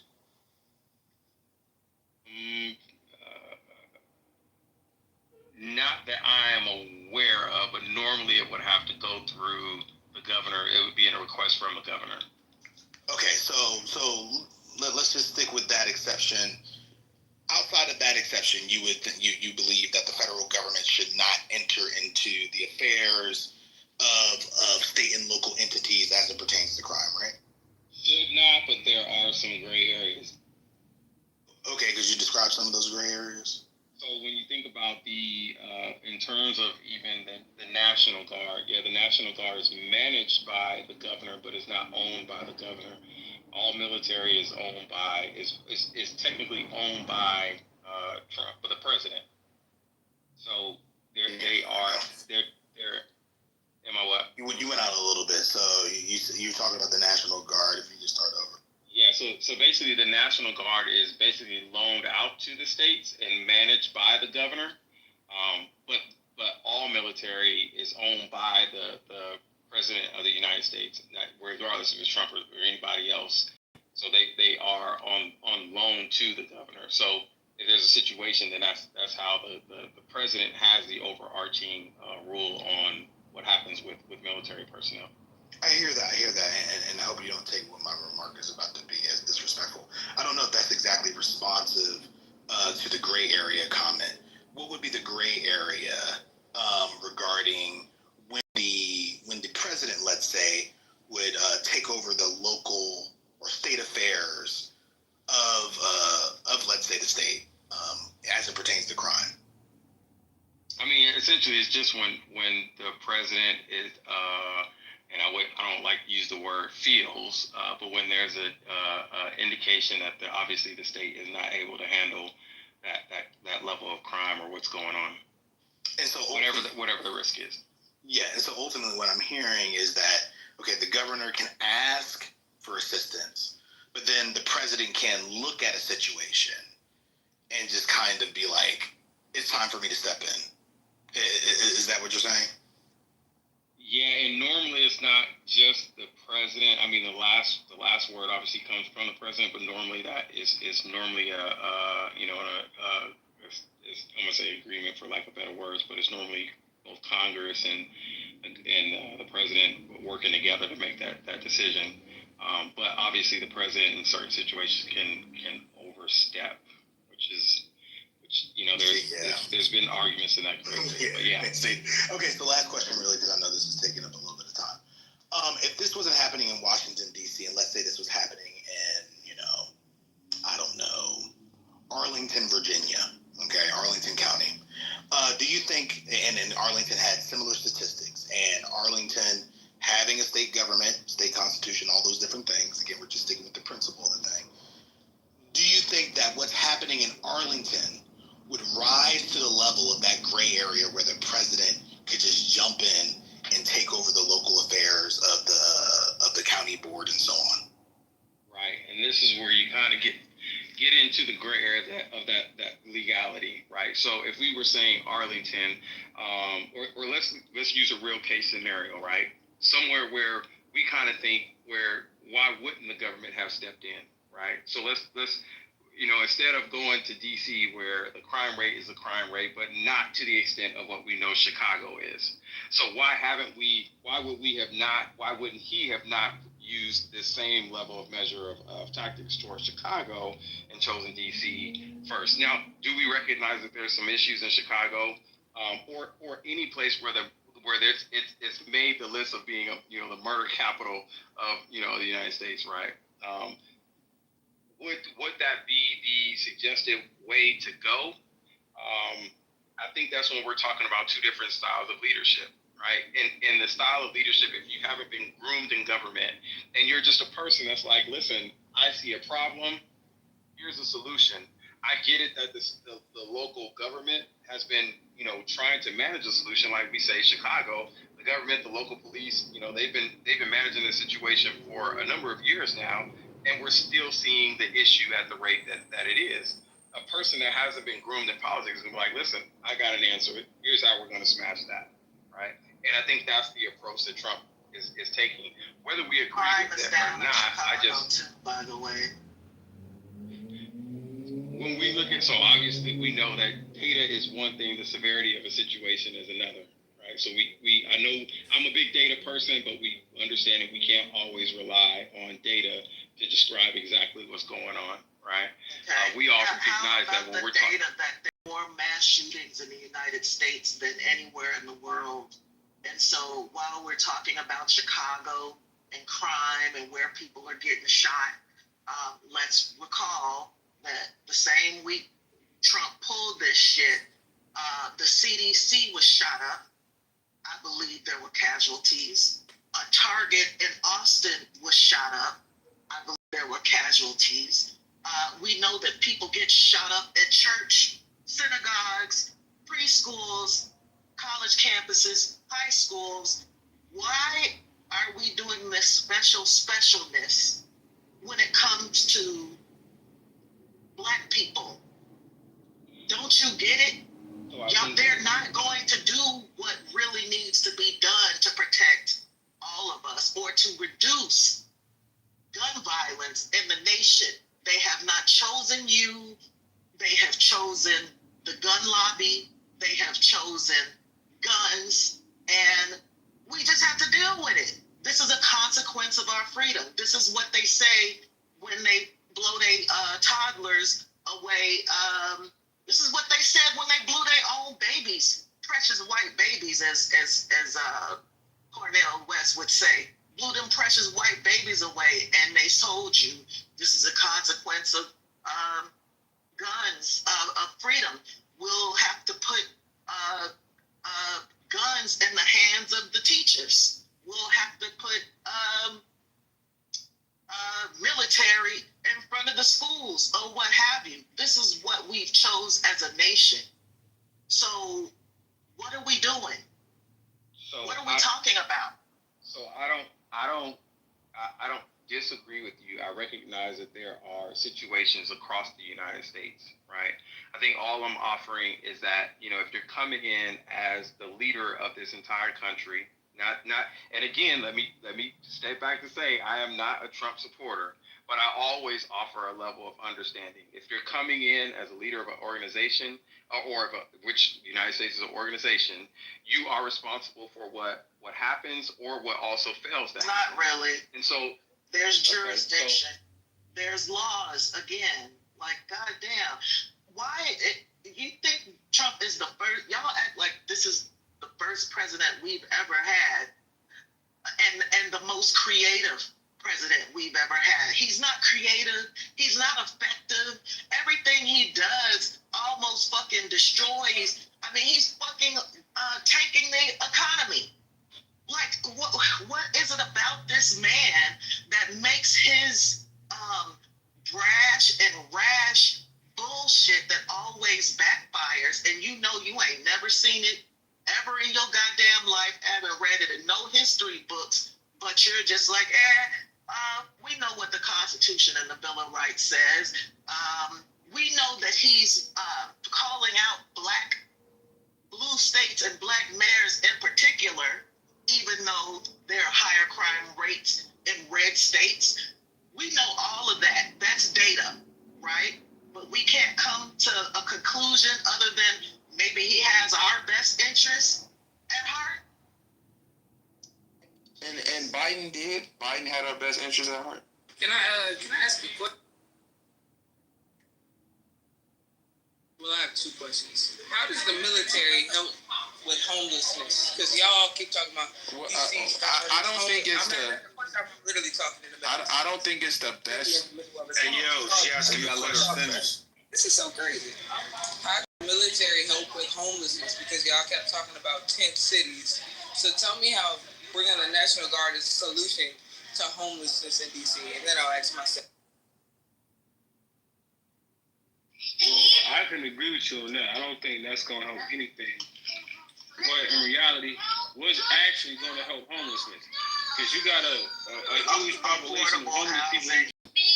Right, but you got maybe affordable housing, right? But you also have a huge demographic of homeless people who just refuse to work and rather choose substance abuse. So maybe offer them some programs or something.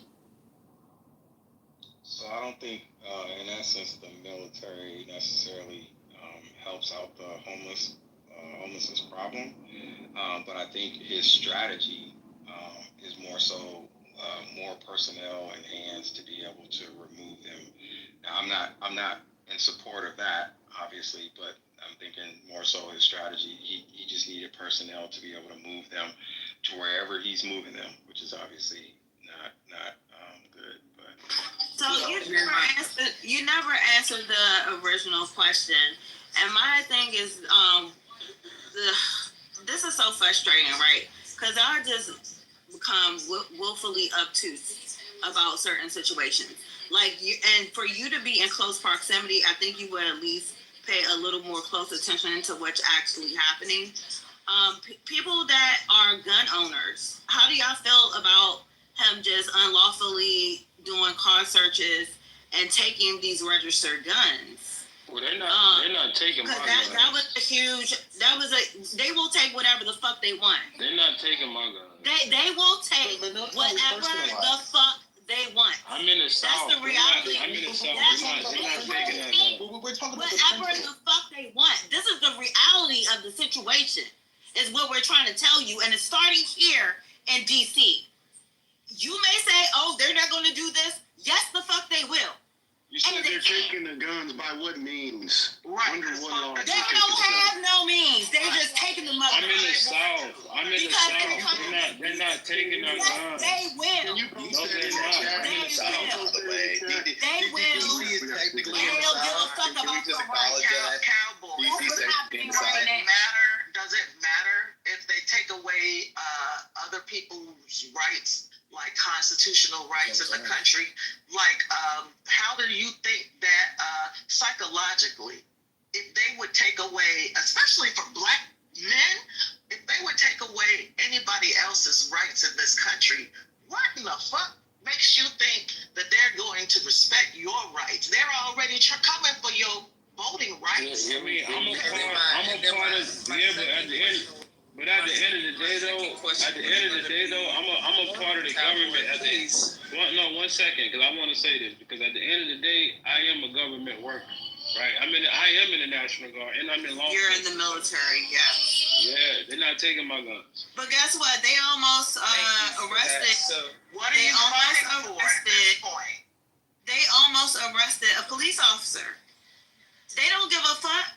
If you look black and you got something, they'll take it. They'll lock your ass up and ask questions later, whether you're in the military or not. They don't, unless you got on your uniform and you're carrying a gun, you ain't safe. Yo, y'all really, y'all know this safe. Hey, look, y'all know this fear-mongering. The Constitution, cowboy. Hey, look, y'all know this fear-mongering shit is exactly what this ain't fear-mongering or anything. This is exactly I'm just saying, look, we hear you. I hear you. But look, this is what I'm saying, right? This is what I'm saying, right? The yellow martial law. We'll come to another election, right? And I just want to know, right? Because the method that you're using to explain why you should not vote Republican in the next election, it didn't work last time. So what I'm just saying, wait, hold on, let me finish my point. Wait, just because we disagreed on me, you gotta cut me off. Wait, just because we disagreed on me, entirely irrelevant. No, because the thing is, right, we're kind of running this same narrative, like they're gonna take our. Wait, let me finish, when you disagree with everybody, you just don't shut the fuck up. So my thing is, like, I'm just saying, is that look, just because this whole thing about they're gonna take our guns and they're fear mongering, I agree that what he's doing is a bit aggressive. But you're not gonna get what you want out of this situation by simply fear mongering on what ifs. Because it's not really happening. It's actually shit that happens. Oh my God. There is Go ahead and get your shit off. Nobody's fear. Go ahead, say it. No one is fear mongering. These are events that actually happen. That are happening. Who guns are they taking? Right now. Who guns are they taking? Hold on, I can give an example. Who guns are they taking? I can give an example. Who guns are they taking? I can give an example, and I'm in the South. I'm in North Carolina. Okay, well, stand your motherfucking ass outside in D.C. and buy one of them motherfucking officers. We're not talking about D.C. We're not talking about D.C. We talking about the rest of the country. They're not taking that gun. About D.C. What are you talking about? We got one person on stage that will go everywhere else. They're not taking our guns. They're not. Okay, can I give an example, Cowboy? Do you mind? Without the screaming. One example. Let her talk. Go ahead. Okay, my son goes to court next week. 4 of his friends were in Raleigh, North Carolina. They took all of their guns. It's open carry here. We don't have permits here. All of their guns were in their cars. 2 of his friends got their case dismissed, but they haven't gotten their guns back yet. Yeah, my son goes next month. Hold on just a minute. Let me finish. My husband's law enforcement, Cowboy, so he even tells me how many guns. I'm law enforcement. Okay. I'm from Raleigh. So then you should know Raleigh actually has had an increase of them taking guns, especially of our young black males here in North Carolina. There are so many men in that courtroom where their guns have been taken. So you can't sit here and say they're not doing it already. Right. And it takes forever for these boys to get their guns back, if they get them back. No, there's no reason. That's why their cases are hold on just a minute, Cowboy. Can we be respectful just a little bit? Because I don't want to yell. I usually don't even get on fucking stages. Bro, corporate wouldn't even let me finish talking because she disagreed with me. I want to respond to okay. I want to let her get that stuff off. You can respond to me. No, I'm not getting nothing off. I'm just giving you an example. Well, I'm just saying the next time someone's speaking and you don't disagree with us, let us finish talking too. Who are you talking to, Rashad? I'm not even talking to you. That's not even me. Your exchange. I don't know what. Y'all are emotionally unintelligent at this point. You got a young lady over here who won't shut the fuck up when people who are up on the other side of the table start but what does that have to do with me? I'm talking right now. Because the only reason she's shutting up is because she agrees with you. Let her speak. You got one more shutting up before I cuss your motherfucking ass the fuck out. Man, shut the fuck up. Who shut the fuck up? Ugly self. Okay, y'all. It's okay, y'all. It's okay. It's close. But anyway, so my son goes to court on the 5th of next month. 2 cases have already been dismissed. There was no reason other than they were walking downtown Raleigh. And the police, they weren't even in the car. Their guns were in the car on the seat. And the police happened to walk by and they looked in their cars and they took their guns. Each of them were driving their own individual cars. So, Cowboy, there was no reason. Even the lawyers are saying that. So I don't know why you're saying it's not happening, because it is happening here already. Why are they going to court? How long can I please respond to it? How long, bro? Can I please respond to it? Yeah, please respond. You know what? You know better than I know because I'm not in that situation. What I was going to say is, even though, you don't need a permit in North Carolina to open carry, but you do have to have a permit to conceal carry. So while if they... on their seat is not concealed, baby. Yeah, if it was out in a seat and visible, then I would agree those officers are wrong. However, you know what I'm saying? Yeah, if they see you out in plain sight, plain view, then that's open carry, and them officers were wrong. So, I mean, I don't know. I won't dare. But, hey.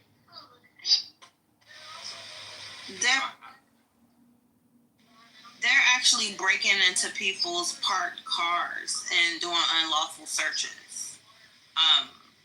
So people aren't waving their guns around. All this outrage y'all got, they been doing shit to niggas. So keep the same energy. Like this announcement been doing shit. Oh no, relax. Nobody can finish on this stage. Hey, listen, the country been mass incarcerating us. Hang it, the last nigga who was hung, it ain't even been 10 years. They been doing shit, so now they want to take niggas guns. Now you niggas got selective already. What is wrong with it? Y'all, how do y'all niggas be on?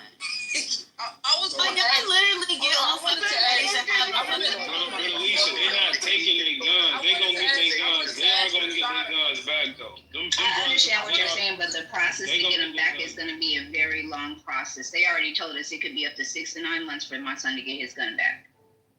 And it's crazy for him to even have to go through that because his gun was sitting out on the seat. Yeah, I wanted to ask Rashad and the Black Trump supporters. He needed his gun. Bro, what? Yeah. That's what you're saying. That's how you're supposed to carry it. Shut the fuck. I'm sorry, doctor. I'm sorry. I'm just. Hey, Alicia, they need to go. Hey, they need to go. They need to go get their concealed carry. He's already got it. We just got his. He just did his class last weekend.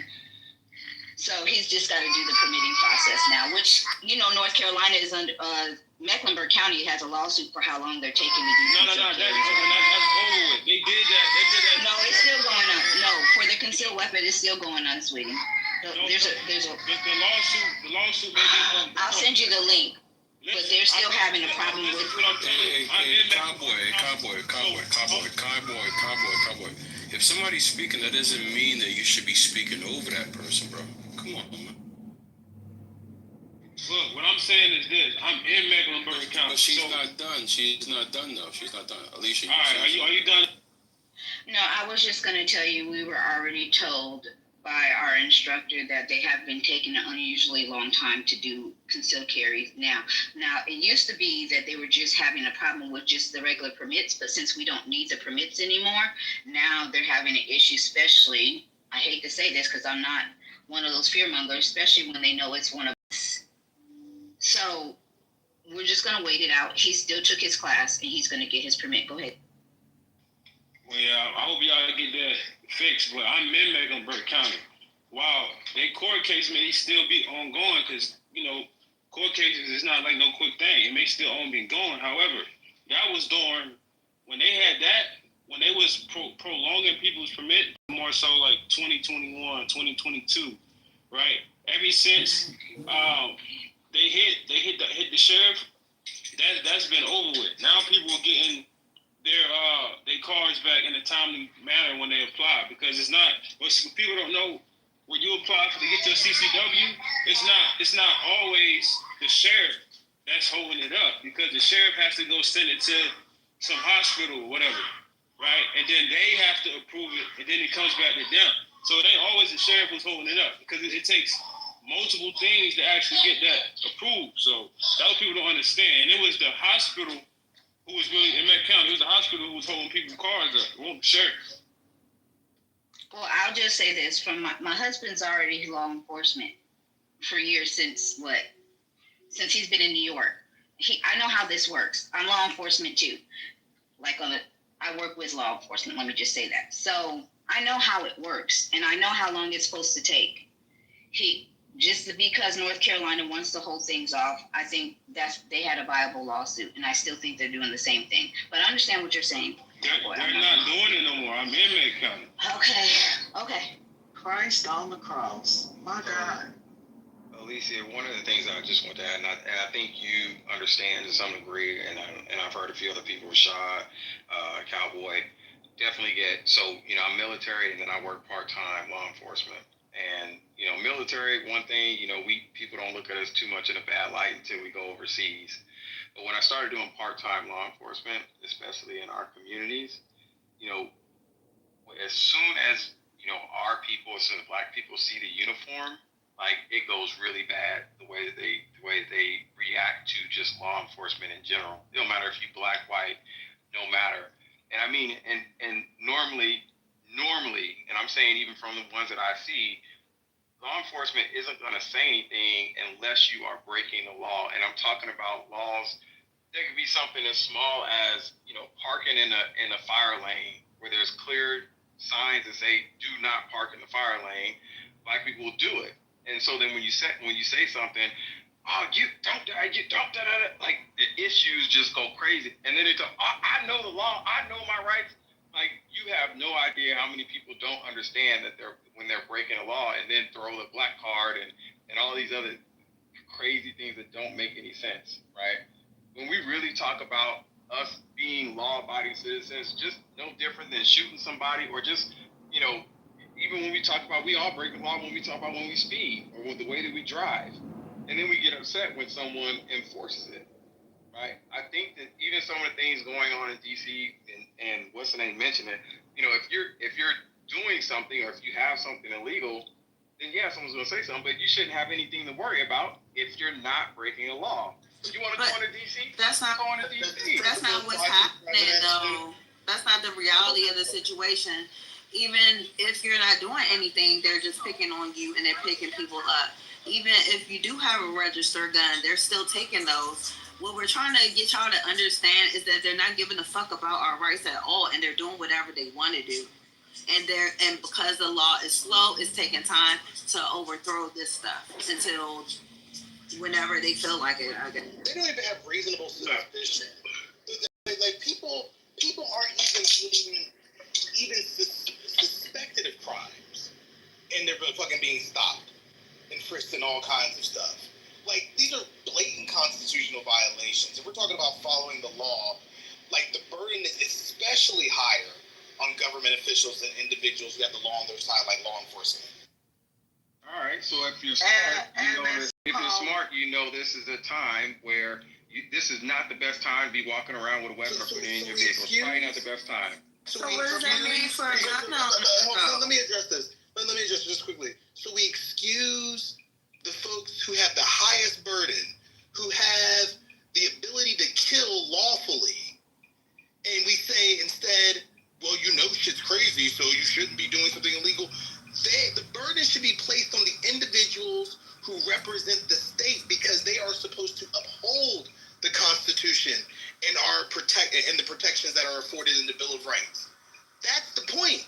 The burden is higher for them. The onus should not be placed exclusively or squarely on individuals who may break the law. The individuals who are supposed to uphold the law, and you know this as a soldier. Oh, I get that. As a person who's in the military, the burden is especially higher for you. Martial law hasn't been declared. There are no fucking curfews. Like, there's nothing. Nothing has been declared that says to niggas, stay off the street, right? We're still free, right? This is not, quote unquote, a police state. Motherfuckers want to argue you down. It's not martial law. Motherfuckers want to argue you down. But yet and still, you want us to act. You want us to act as if this is what we were living in, right?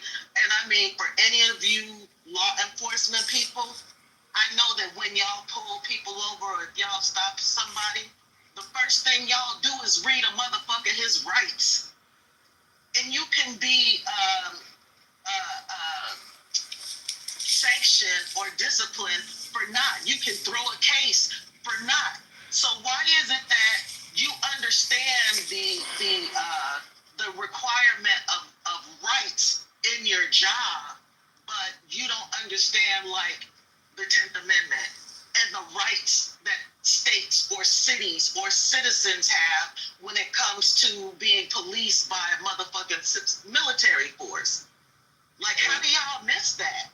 So what I was going to offer is what it should be isn't what it is, and that's the reason why we're in this situation, right? What things should be, you know, a woman should be able to walk down the street or go running in whatever little bitty piece of clothes that she wants to and not be whistled at or anything like that. But we know what reality is. So if you know what's going on in DC, you might want to use your street smarts and say, okay, this is probably not a good time to be going down there with a weapon or doing anything illegal. You know why that's terrible? What you just said. You know what just flashed in my head? Fucking Emmett Till. He should have known. Is all I'm gonna say. He should have known better. The way you flipped that was crazy, yo, because I totally got what he was saying. Right. I just Emmett mom told him not to go down there to Mississippi, though. No, you didn't. You didn't get it. Emmett mama told him not to go down there. What you don't get is we're United States citizens. We have rights, and this country is governed by the rule of law. And if y'all are saying, fuck the law, y'all are saying, fuck the law. reach into anybody's state, anybody's city, and do what the fuck he wants. This is what y'all are saying, basically. Yep. So if this is where we at, this is what niggas who forefathers fought based on their constitutional rights. This is what they progeny. This is what they died for y'all niggas to want to give up the ghost. We can't hold the line at the voting booth. Now y'all want to give up the whole everything that enabled you to enjoy your life as you know it. You want to just give it up because what? Because you. This is not it's actually only 30 days, and it seems like it's been pretty effective. He threatened to come to Chicago. He has no jurisdiction. And he should. He should go to that shithole called Chicago and clean it up. You know what? Y'all motherfuckers watch too much TV, and you're not traveled. He should go to that shithole to Chicago and clean it up.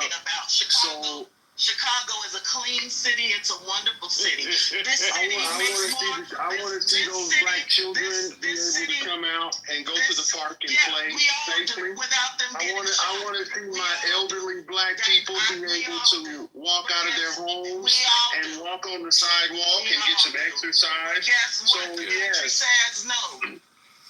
Yeah, but shouldn't they be, if they want the kids to live free, shouldn't he be setting these people in like places like Appalachia, a lot of the suburbs where a lot of, white Americans live, right? When you look at the crimes as far as things like pedophilia, human trafficking in this country, it's leaning a higher percent in one direction. So why isn't he, putting those assets in those communities? Right. I mean, most crime is in the major cities. Let's be honest. That's not the case. Y'all are. That's not the case, bro. See, you know what's so interesting? You know what's so interesting, man? Like, I guess like a lot of y'all are kind of like defeated, right? So you don't know what to do. You don't know what to say. But there are a bunch of crimes out there that's being committed. Every 40 seconds there's a kid that's being trafficked. Every 40 seconds in America. Right? So where are those kids? Why don't he put those assets to finding those kids? Well, I agree with you, Lonzo, but I think you have to choose and pick which battle you're going to fight. Well, what about the kids? Isn't that the biggest battle, right? Those kids are being trafficked. It's like you guys are undoing your argument, right? So on one hand, you're saying that Trump. No. I'm saying you're saying that Trump is a racist, right? Hold on. Now you're saying. Hold on. I'm saying if this is true, and this is what he really truly wants, why doesn't he attack the big problem every 40 seconds? Because somebody just mentioned the kids, right? That was you, Norris, right? You said you want the kids to be able to walk around, right? And play freely. Well, the kids would be able to walk around and play freely if there were less pedophiles in the streets, right? And a lot of these people live in the suburbs. Why don't he go there? Somebody said the kids are the problem. What, the kids are the problem? Yeah, I'm about to move this fucker right here. Yeah, tripping. All right, y'all. Thank y'all for coming. This has been a great space, man. Yeah, I'm Don't do it. It's a good conversation. What is? We use them as a punching bag, Chanel. We use them as a punching bag. Well, there's more.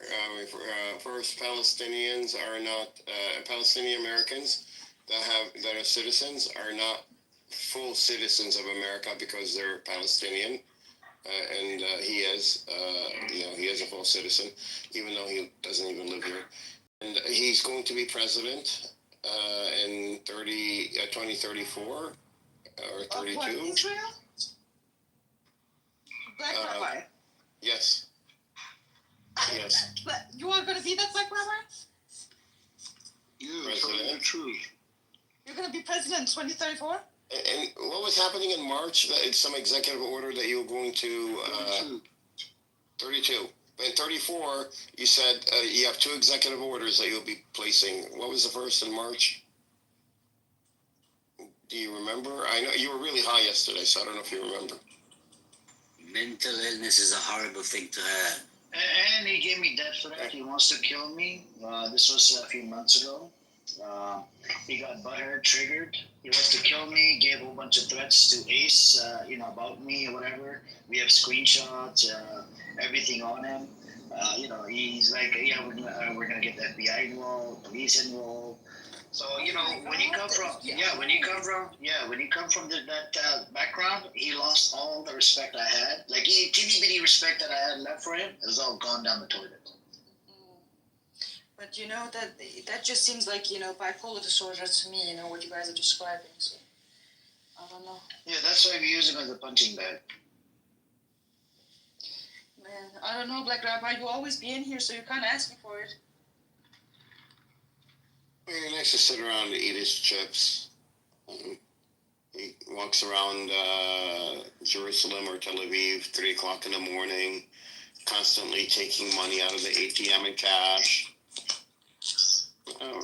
But Amir, not a suspicious activity. But Amir, he forgot to put out there that wasn't Black Rabbi that said those threats. It was AI generated video. Exactly.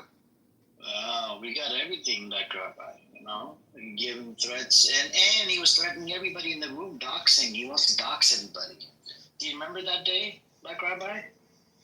You got to calm down. And then he went to the brother Alonzo's room, and he's talking smack about me that I want to go kill him. I'm giving him threats or whatever. This son of a gun ran around and lied about me.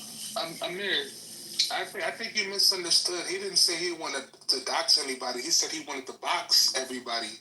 Like get in the boxing. You think you'll win?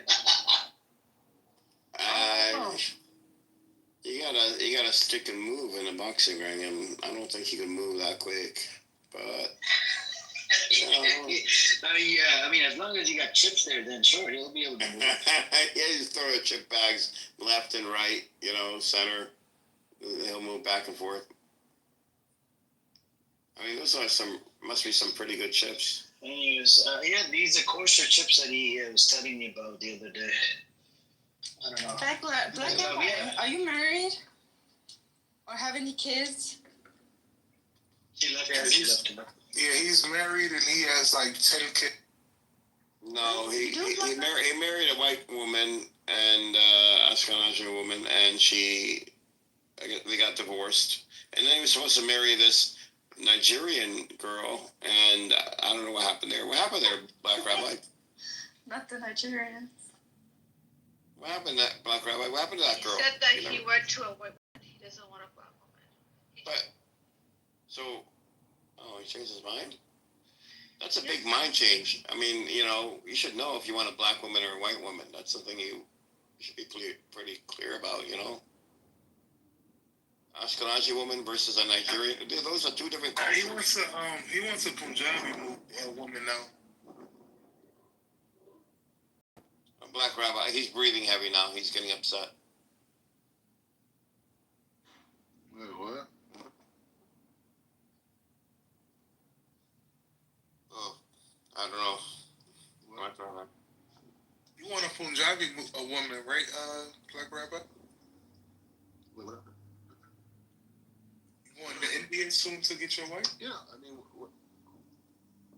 whatever guy wants. That's what I'm accepting. What about Wednesday? What if God put Wednesday in your life? Would you marry her? No. There's certain like laws about you can't have a relationship with animals. You know what I mean? No, you're lucky Wednesday didn't hear that. She's out eating dog food. Anyways, I think we should talk to Caleb. Black Rabbi kills my brain cells. Caleb, what's your take? What do you think is going to happen? Do you think the ceasefire is about to happen?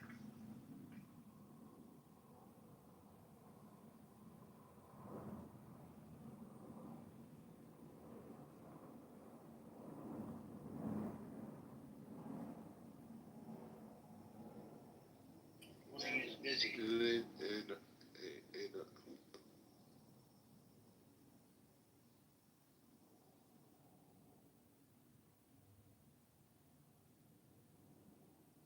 crickets.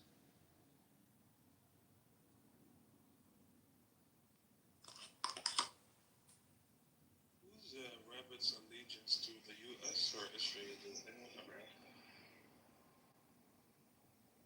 I'm very curious about his answer.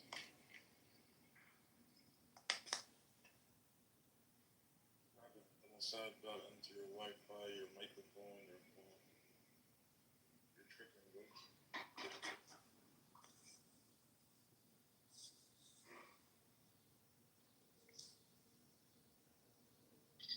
Anyways, I think there's what's it called? There's a lot that's going on.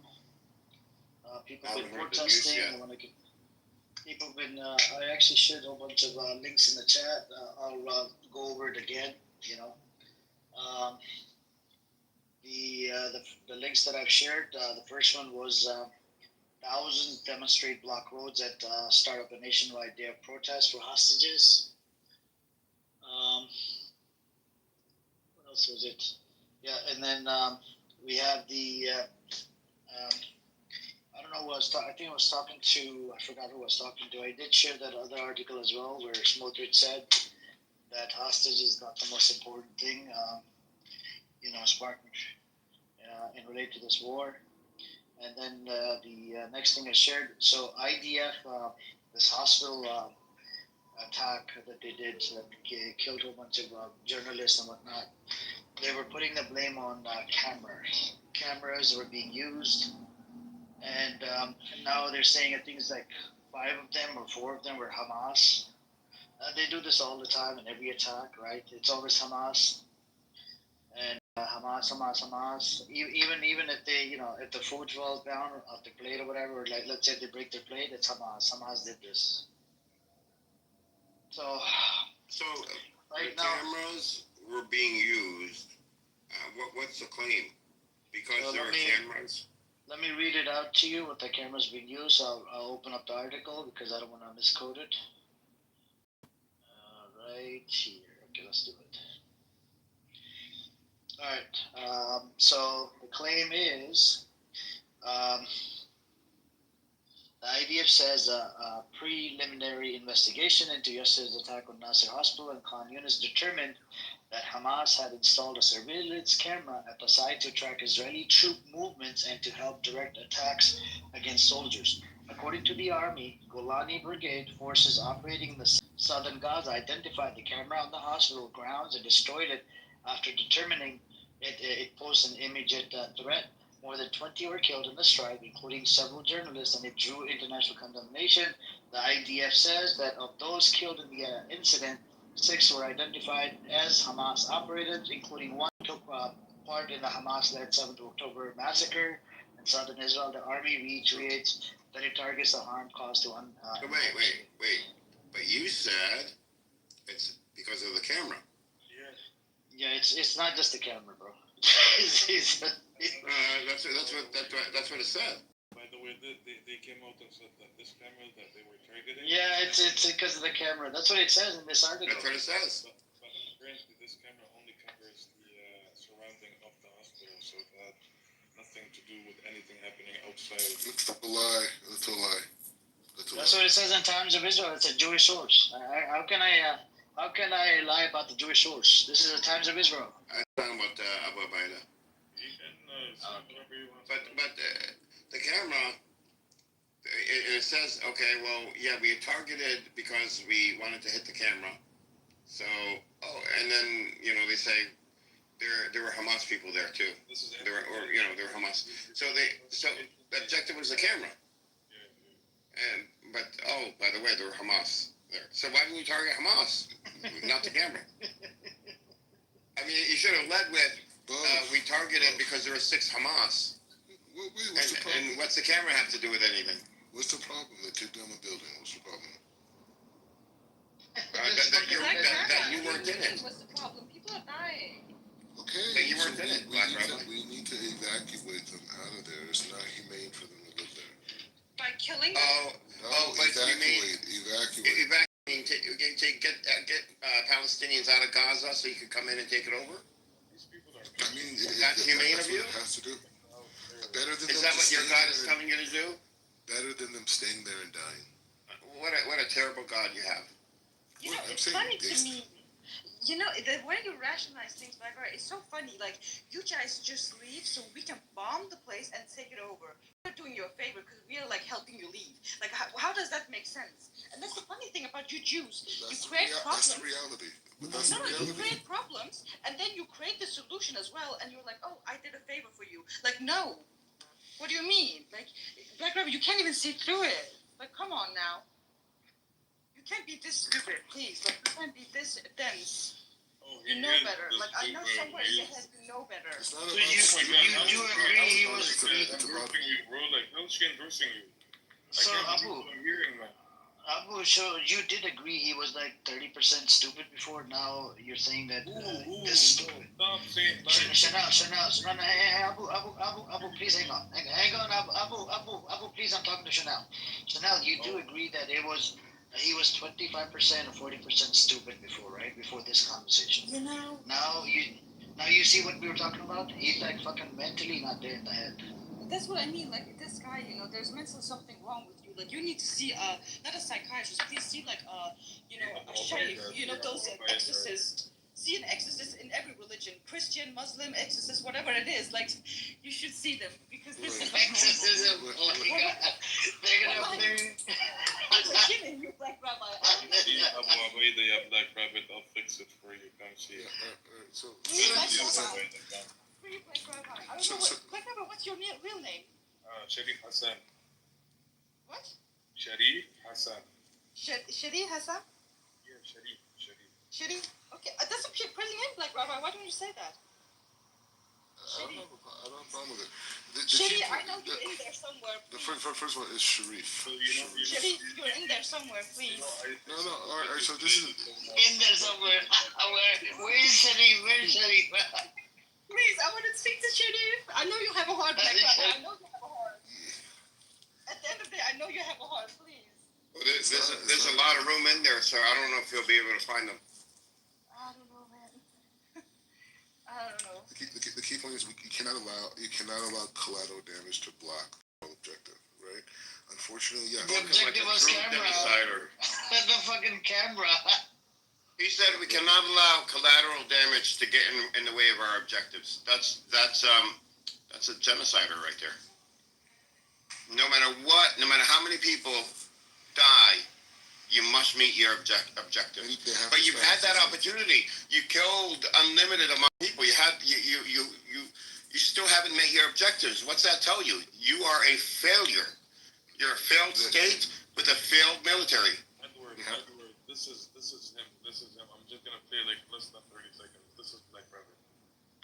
Pretending to be ex-Muslims. Watch out. But some of the so-called experts who go around the country teaching, and in some cases preaching, about terrorism and the dangers of Islam are not quite what they seem. 100%. That's it. Actually, how some people claim to be ex-Muslims and use Muslim names and go outside preaching, you know, like Black Rabbit. Bro, he's a murtad. In the 2000s and after 9/11, they had all these experts, teaching about what Islam is and that we're going to bring Sharia law. And we even had, people believe this, that we had entire cities around the country that were no-go zones for any non-Muslim in America. But yet they couldn't point to, this is on Fox News, and they couldn't point to a single city. Here, I'll put it for you. Here, I'll put it in the chat. How can we sit here and say that everything and they made a lot of money is a lie, and then believe when he says that he's a Muslim? It makes no sense. He's not. Yeah, no. A lot of them were not Muslim, but it was a time where you could write a book, a cheap ass book, and make millions of dollars by holding talks. Look up Pamela Geller. Her daughter in the last couple of years was, this is over 20 years ago. Her daughter grew up and she became a big influencer on Instagram. And then people found out who her mother is, and then a lot of people dropped her. She had like a fashion brand. Her mother was going and giving talks about with you know how Muslims are taking over America. You know how they're Pamela Geller. She was on. She was so funny. There was a website, loonwatch.com or .org, and they had a whole thing on her. And for example, she took a picture of where was it? Nigeria or somewhere in Africa of an explosion.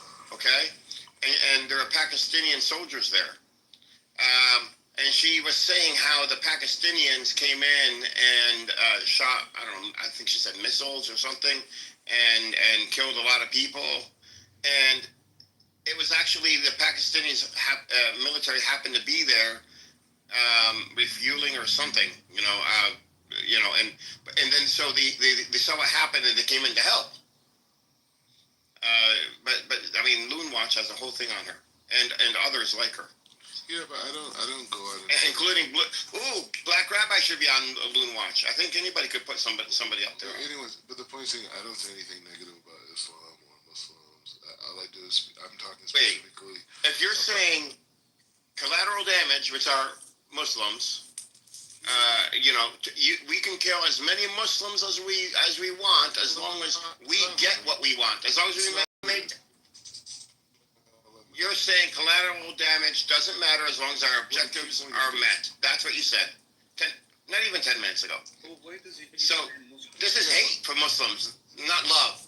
No, it's not. No, it's not, because it has nothing to do with ethnicity or religion. It has to do with resistance, right? If these people stop resisting, there will be no issues, right? But they resist, so that's the problem. Oh, so what would happen if they stop resisting? What would happen? They'll live happily ever How? after. How? Like where? Like how? Give me an. Well, they could slowly. They could build legitimate infrastructure. They could create a real economy. They could get rid of this whole violent in the areas in Ramallah and in Gaza and in I mean, it's like it's throughout Israel. You know what I mean? The northern parts. They have an area to build a vibrant economy. Area? Yeah, they have like an area, like not a nation or anything, or no rights, though, right? No rights, no protection. Right now, they're just talking about. Right now, at this stage, we're just talking about civility. Civility? Right? That's the stage right now. You just said to meet your objectives, you will collateral damage doesn't matter. Or what did you say? It doesn't matter how much collateral damage you go through to meet your objectives. That's what you said. Unfortunately. And you're talking about you are civil? And you're going to bring civility to Palestinians? Order. Wait, Black Rabbi, do you really think that you can... Order? This isn't McDonald's. Do you think like you can like... I think he's talking about the same type of order as Germany tried to bring to them in 48. No, I'm just curious. Like, Hey, what's up, Lonzo? What's up? Yo. No, I'm just asking you, background. Do you think Israelis can save the Palestinian people? Is that what you're saying? He's the leader. What I've been taught here is that the goal and objective is to remove the perception of them being Palestinian and to give remove their identity. Okay, let's hear him out.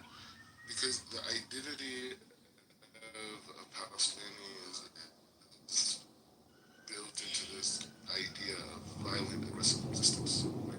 And so what we have to do is have to modernize the region, right? So it can reach its potential spiritually and ethically and morally. Okay. Can I just say something to that? Wasn't that exactly the same white people said about Africa when they came there and stole all the gold, all the jewelry, all the diamonds and everything, all the resources, and gave them weapons so they could fight each other. Like every tribe could fight each other. So isn't that the exact same thing they said? They're talking about white man's burden. It must be the Jewish man's burden this time around. No, but it's not really. Is that how it is? Well, what you're witnessing is the will of the American people, right? The will of the American people is what you see redesigning the Middle East. Yes, Israel's there. Israel's on the front. You would have thought they had better internet connection in Israel. Green Berets, right? They got these trenches. Black Black Robber, how is it that you have so trash internet? Like every time I'm talking to you, I can't hear you. Like you're always in the Matrix.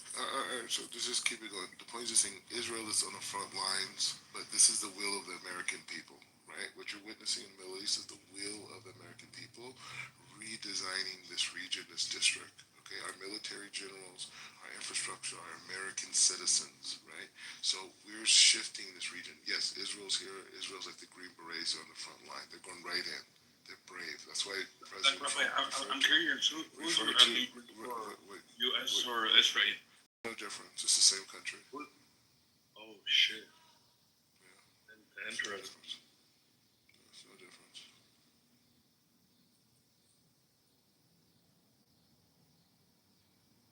Anyways, the point is just saying that's the. I just wanted that from my record, Rabbit. Yeah, there's no separation. Exactly the same idea. In fact, it's the left arm and your right arm. You know what I'm saying?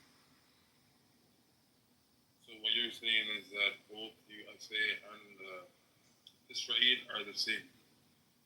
Yeah, I'm saying Israel is the right hand, and America is the left hand of God. So is America first or Israel first? No, they're both left and right hand of expressions of God. America first. America first. And you want to become the president of the U.S. 2032? Hey, Mordecai, now that you think, we know that you think you're Judaism and you think you're rabbinical, like, licenses and stuff like that, should we actually give a shit about what you think is right or left hand of God at this point? Or are we still going to accept that bullshit now? You should ask him when he said left and right. You should ask him which God. Which God is it like? God of Abraham, Isaac, and Jacob. Yeah.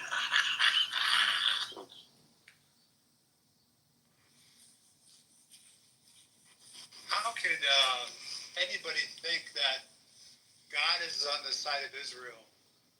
The Zionist apartheid genocide of Israel.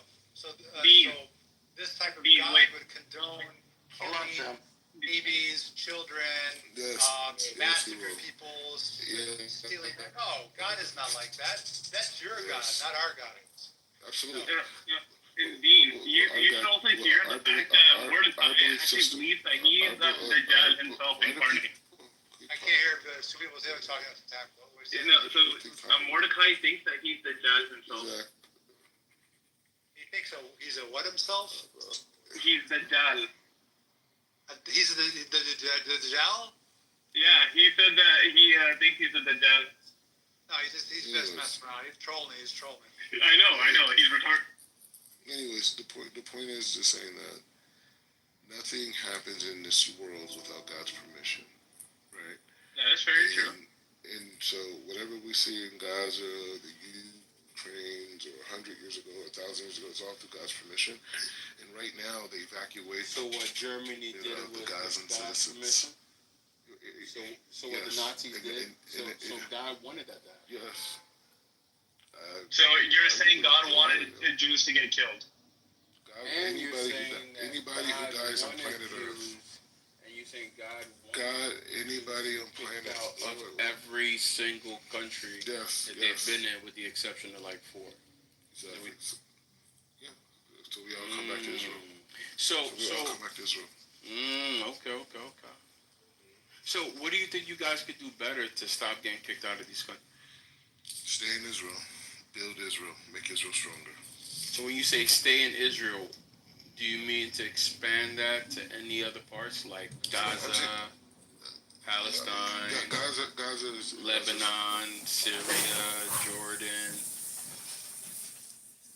Certain parts of Lebanon, certain parts of but that's not staying in Israel. God's going to punish you again. No. Yeah, but you said God said stay in Israel, right? Yeah, Israel is part of Jordan is Jordan. Lebanon is Lebanon. Syria is Syria. So is that why you've been kicked out so many different countries? Because you've been expanded? So long as I'm going to help you out. So everywhere that Abraham walked is the land of Israel. Wait, what? And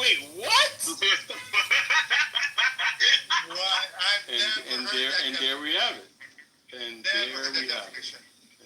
It's in the Zohar.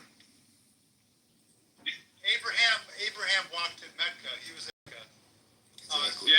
Did he walk in China?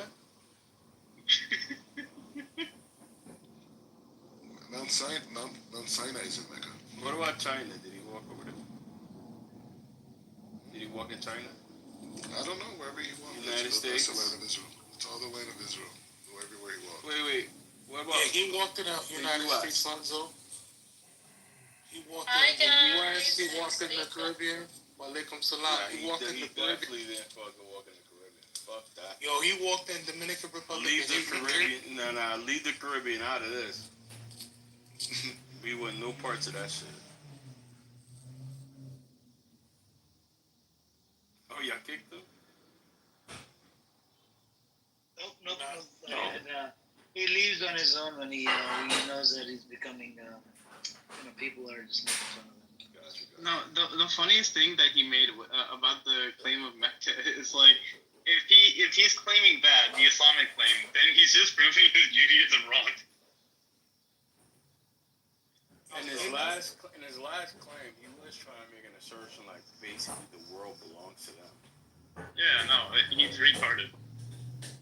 I was trying to get him to say things like Asia, the U.S., like, where did he did say he wants to make Israel strong, which to me means that he doesn't feel that Israel is strong anymore. And he also said, stop resisting. So I wanted to say something about that earlier, but I don't want to say that. But I'm actually kind of confused. How are all of these Zionists also very staunch Hitler supporters and Nazi sympathizers? It is the most. It's so perplexing. I think is the best way to put it. And I don't really get his point about it's God's will. I mean, I think he's just trolling half the time. Half the time he's serious. But God's will. What does he mean by God's will? I mean, what was it, Lonzo? Did you say about the Holocaust? The analogy, was that God's will? Yeah. God allows things to happen. Doesn't mean it's right or wrong. We have free will. We're being here tested. But what is his point? This is God's will. I mean, I don't know. He's saying since God ordained Israel, he also ordained the Holocaust and the Nazis. He also ordained everything else that happened in history, which is one of the most retarded points you could ever make, even as a Jew. Now you get it. Now you get it. Yeah, Devin, Montana was founded in 1940, but 3,500 years Israel has been the home of the Jews. Yeah, so it's been the home of the Palestinians as well. Palestinians, many of them were Jewish, many of them became Christian, many of them became Muslim, some remain Jewish. They're indigenous to that land, they live in there forever. We have Palestinians on this Longer than 3,500 years, actually. History doesn't start when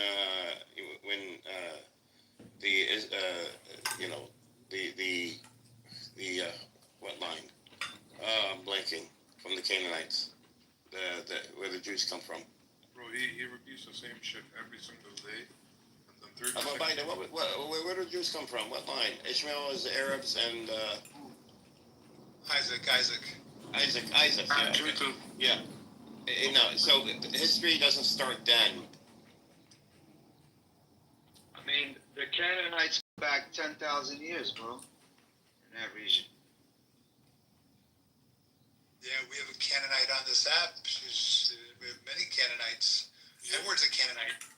And these Jews, they say, when they do their DNA tests, they're so European. A lot of white, Pole, all these different races mixed in. They're less, their DNA is less of that from that region than the very people they're trying to genocide. I mean, a lot of Palestinians are like 80+% Canaanite. A lot of them, they get their tests back. That's their results. So proof is in the pudding. Yo, but Mazi, that land was promised to them over 3,000 years ago. Just like Iran, Iran has been trying to make a nuclear bomb for over 2,000 years.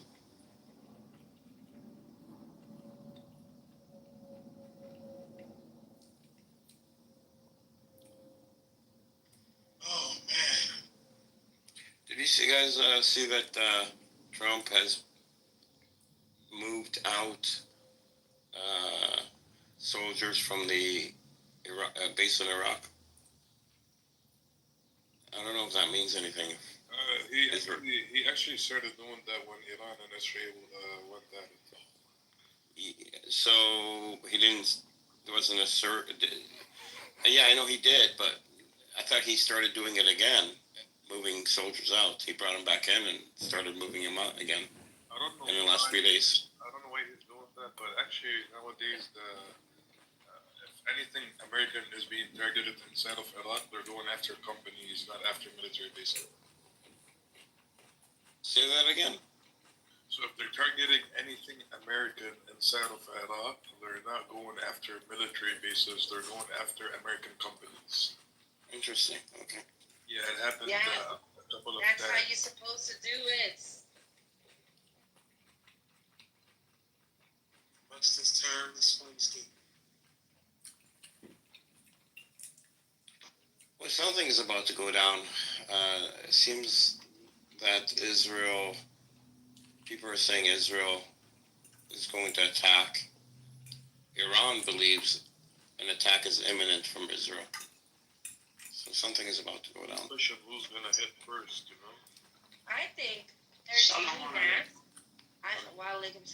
I think they're doing that to try to cover, so all eyes would be on Iran and Israel fighting and the atrocities that they're going to commit to the Palestinians in the Gaza Strip. Not like they're doing it already, but this is going to be 20 times magnified. Possibly, but here's the thing. They're evil people. Evil. With this attack, Iran is going to have to retaliate in a very, very strong way, or it's like the people are going to go up against them. I think so, in my opinion. So it's going to be a little bit different than how it was the last. Well, the last attack there, Israel hit them with a cyber attack. So their air defense was down for 8 hours. But I think Israel and there was more Mossad agents there. Yes. That were causing internal turmoil. And from what I gather from my people there that I spoke to, they said, and I heard it on the news somewhere, that a lot of them were captured and a lot of them were taken care of. So that threat might be a little less this time around. So Edward, let me just add one thing. Yeah, go ahead. I also read something today about, I don't know if it's true or not, but apparently Russia sold or gave the locations of the defense systems that they have in Iran to the Israelis. And that's how they were able to target them. When? I don't know if it's true or not, but I actually read it on one of the pages that I found.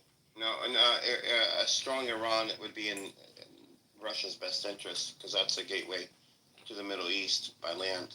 I don't know. I can say, though, the worst thing, the biggest mistake that Israel made is giving Iran a 12-day war and not finishing the job, which they couldn't finish the job. But if you couldn't finish the job, the biggest mistake they made is giving them those 12 days, because those 12 days, Iran gained the experience of testing their systems in battle with very little damage, because it was only 12 days long. And that's experience you cannot buy. You have to go Oh, they bought it all right. And so they had a limited engagement so that Iran was able to test, see where their systems are weak, see what worked, what didn't work, so they've revamped their whole government, restructured it so that information moves very fast. Commanders on the ground can make decisions autonomously. The weapon systems are now deployed differently. They recalibrated their radar. I mean, they made thousands of changes, thousands, and that's because of experience. That's pretty crazy. I mean, the Iran that Israel would attack next is not going to be the same Iran. I agree on that one, Edward. And on the previous person was general or somehow. Yeah, that news is fake about the Russian giving a spot or location to the Israeli. There's a bunch of Russia phobia also is in Iran. They don't understand what's going on. They don't even understand the difference between the S-300 or S-400, and they're opening their mouth and giving false information and bringing down the whole system of the defense system that which is Iran military. They thinking there's a weak point. Actually, there is between Iran and Russia a good strategy and good working on the every defense or any needs to be done. They have back and forth intelligence between each other. Same Russia gets from the Iran, Iran gets from the Russia, and that's very common thing. And trying to saying that Russia is under behalf or on behind selling the location, that's absolutely a fake, and it's just discard that news.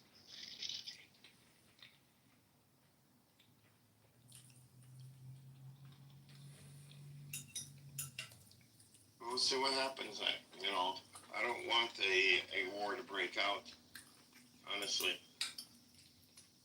And we'll see what happens. Hezbollah said, what was their comments? Everybody thinks Hezbollah's out. I've never thought this. But they said the world will know our might or something like this if they're attacked. So, we'll see what happens.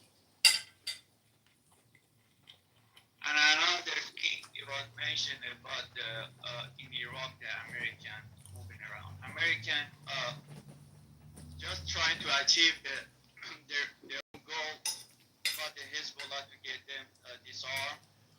They're trying to do the same thing in Iraq with the Hashd al-Shabi. They are very afraid of Hashd al-Shabi and Hezbollah. That's why they're trying so hard, they're pushing so hard to dismantle the Hashd al-Shabi. And the government in Iraq, they know exactly what will happen next if they do that. And they're getting a lot of pressure, though. I mean, whatever oil Iraq is selling, the money doesn't come directly to Iraq. It goes to in America, the Federal Reserve. They don't even own their own money. That's how embarrassing it is. But that's the situation with Iraq. They don't have much of a control over there.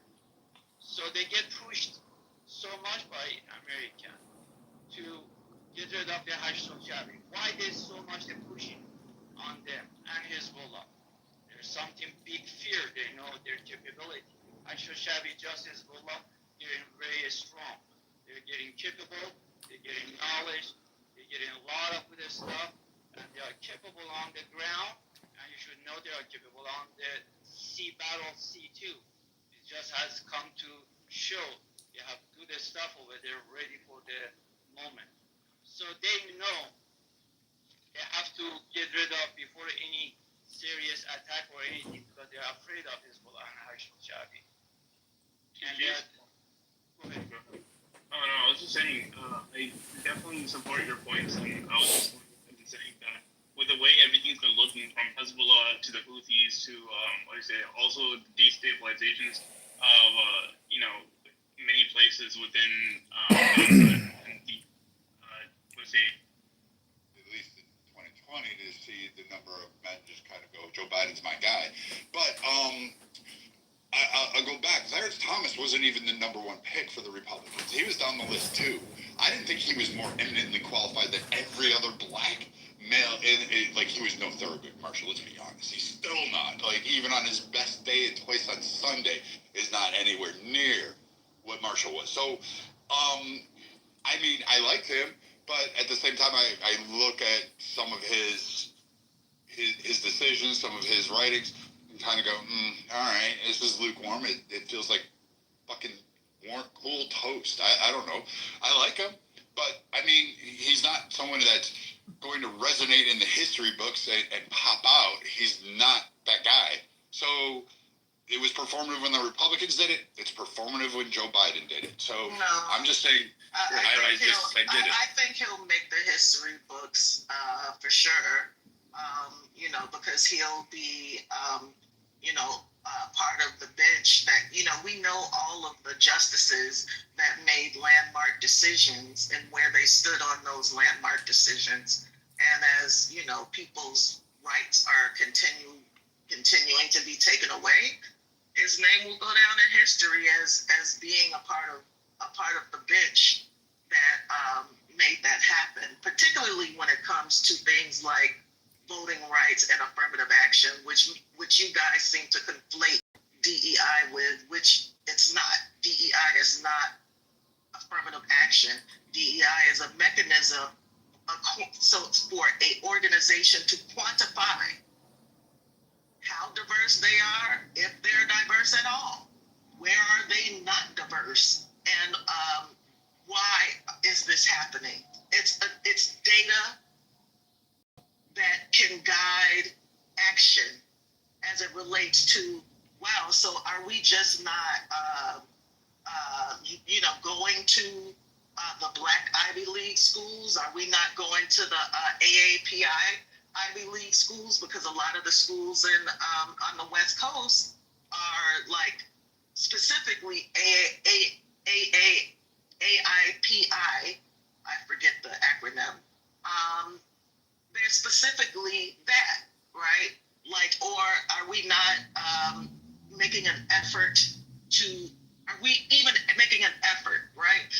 There's no forced action as a result, right? There's no enforcement. It's data for people who give a fuck. Now, everybody is not going to give a fuck, but for those people that give a fuck, they have a way to quantify how segregated or how exclusive racially, gender, veterans, et cetera, that they are, because they might want to intentionally look for veterans that hold the skill set that they're looking for a position, right? So can you identify who's the DI hire? They wouldn't just quote unquote give a random veteran a position, right?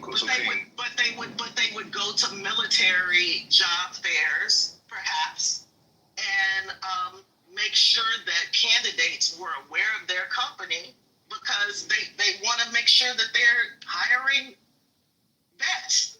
Like that is how do you determine who's hired under DI? How do you determine who's hired under DI? It's part of vital statistics. It's tracked. Anytime that you fill out a job application, you're asked about your veteran status. You're asked about if you have a disability, and you're asked about your race, because there's different types of diversity, right? I'm saying but how do you determine if they were hired based on those?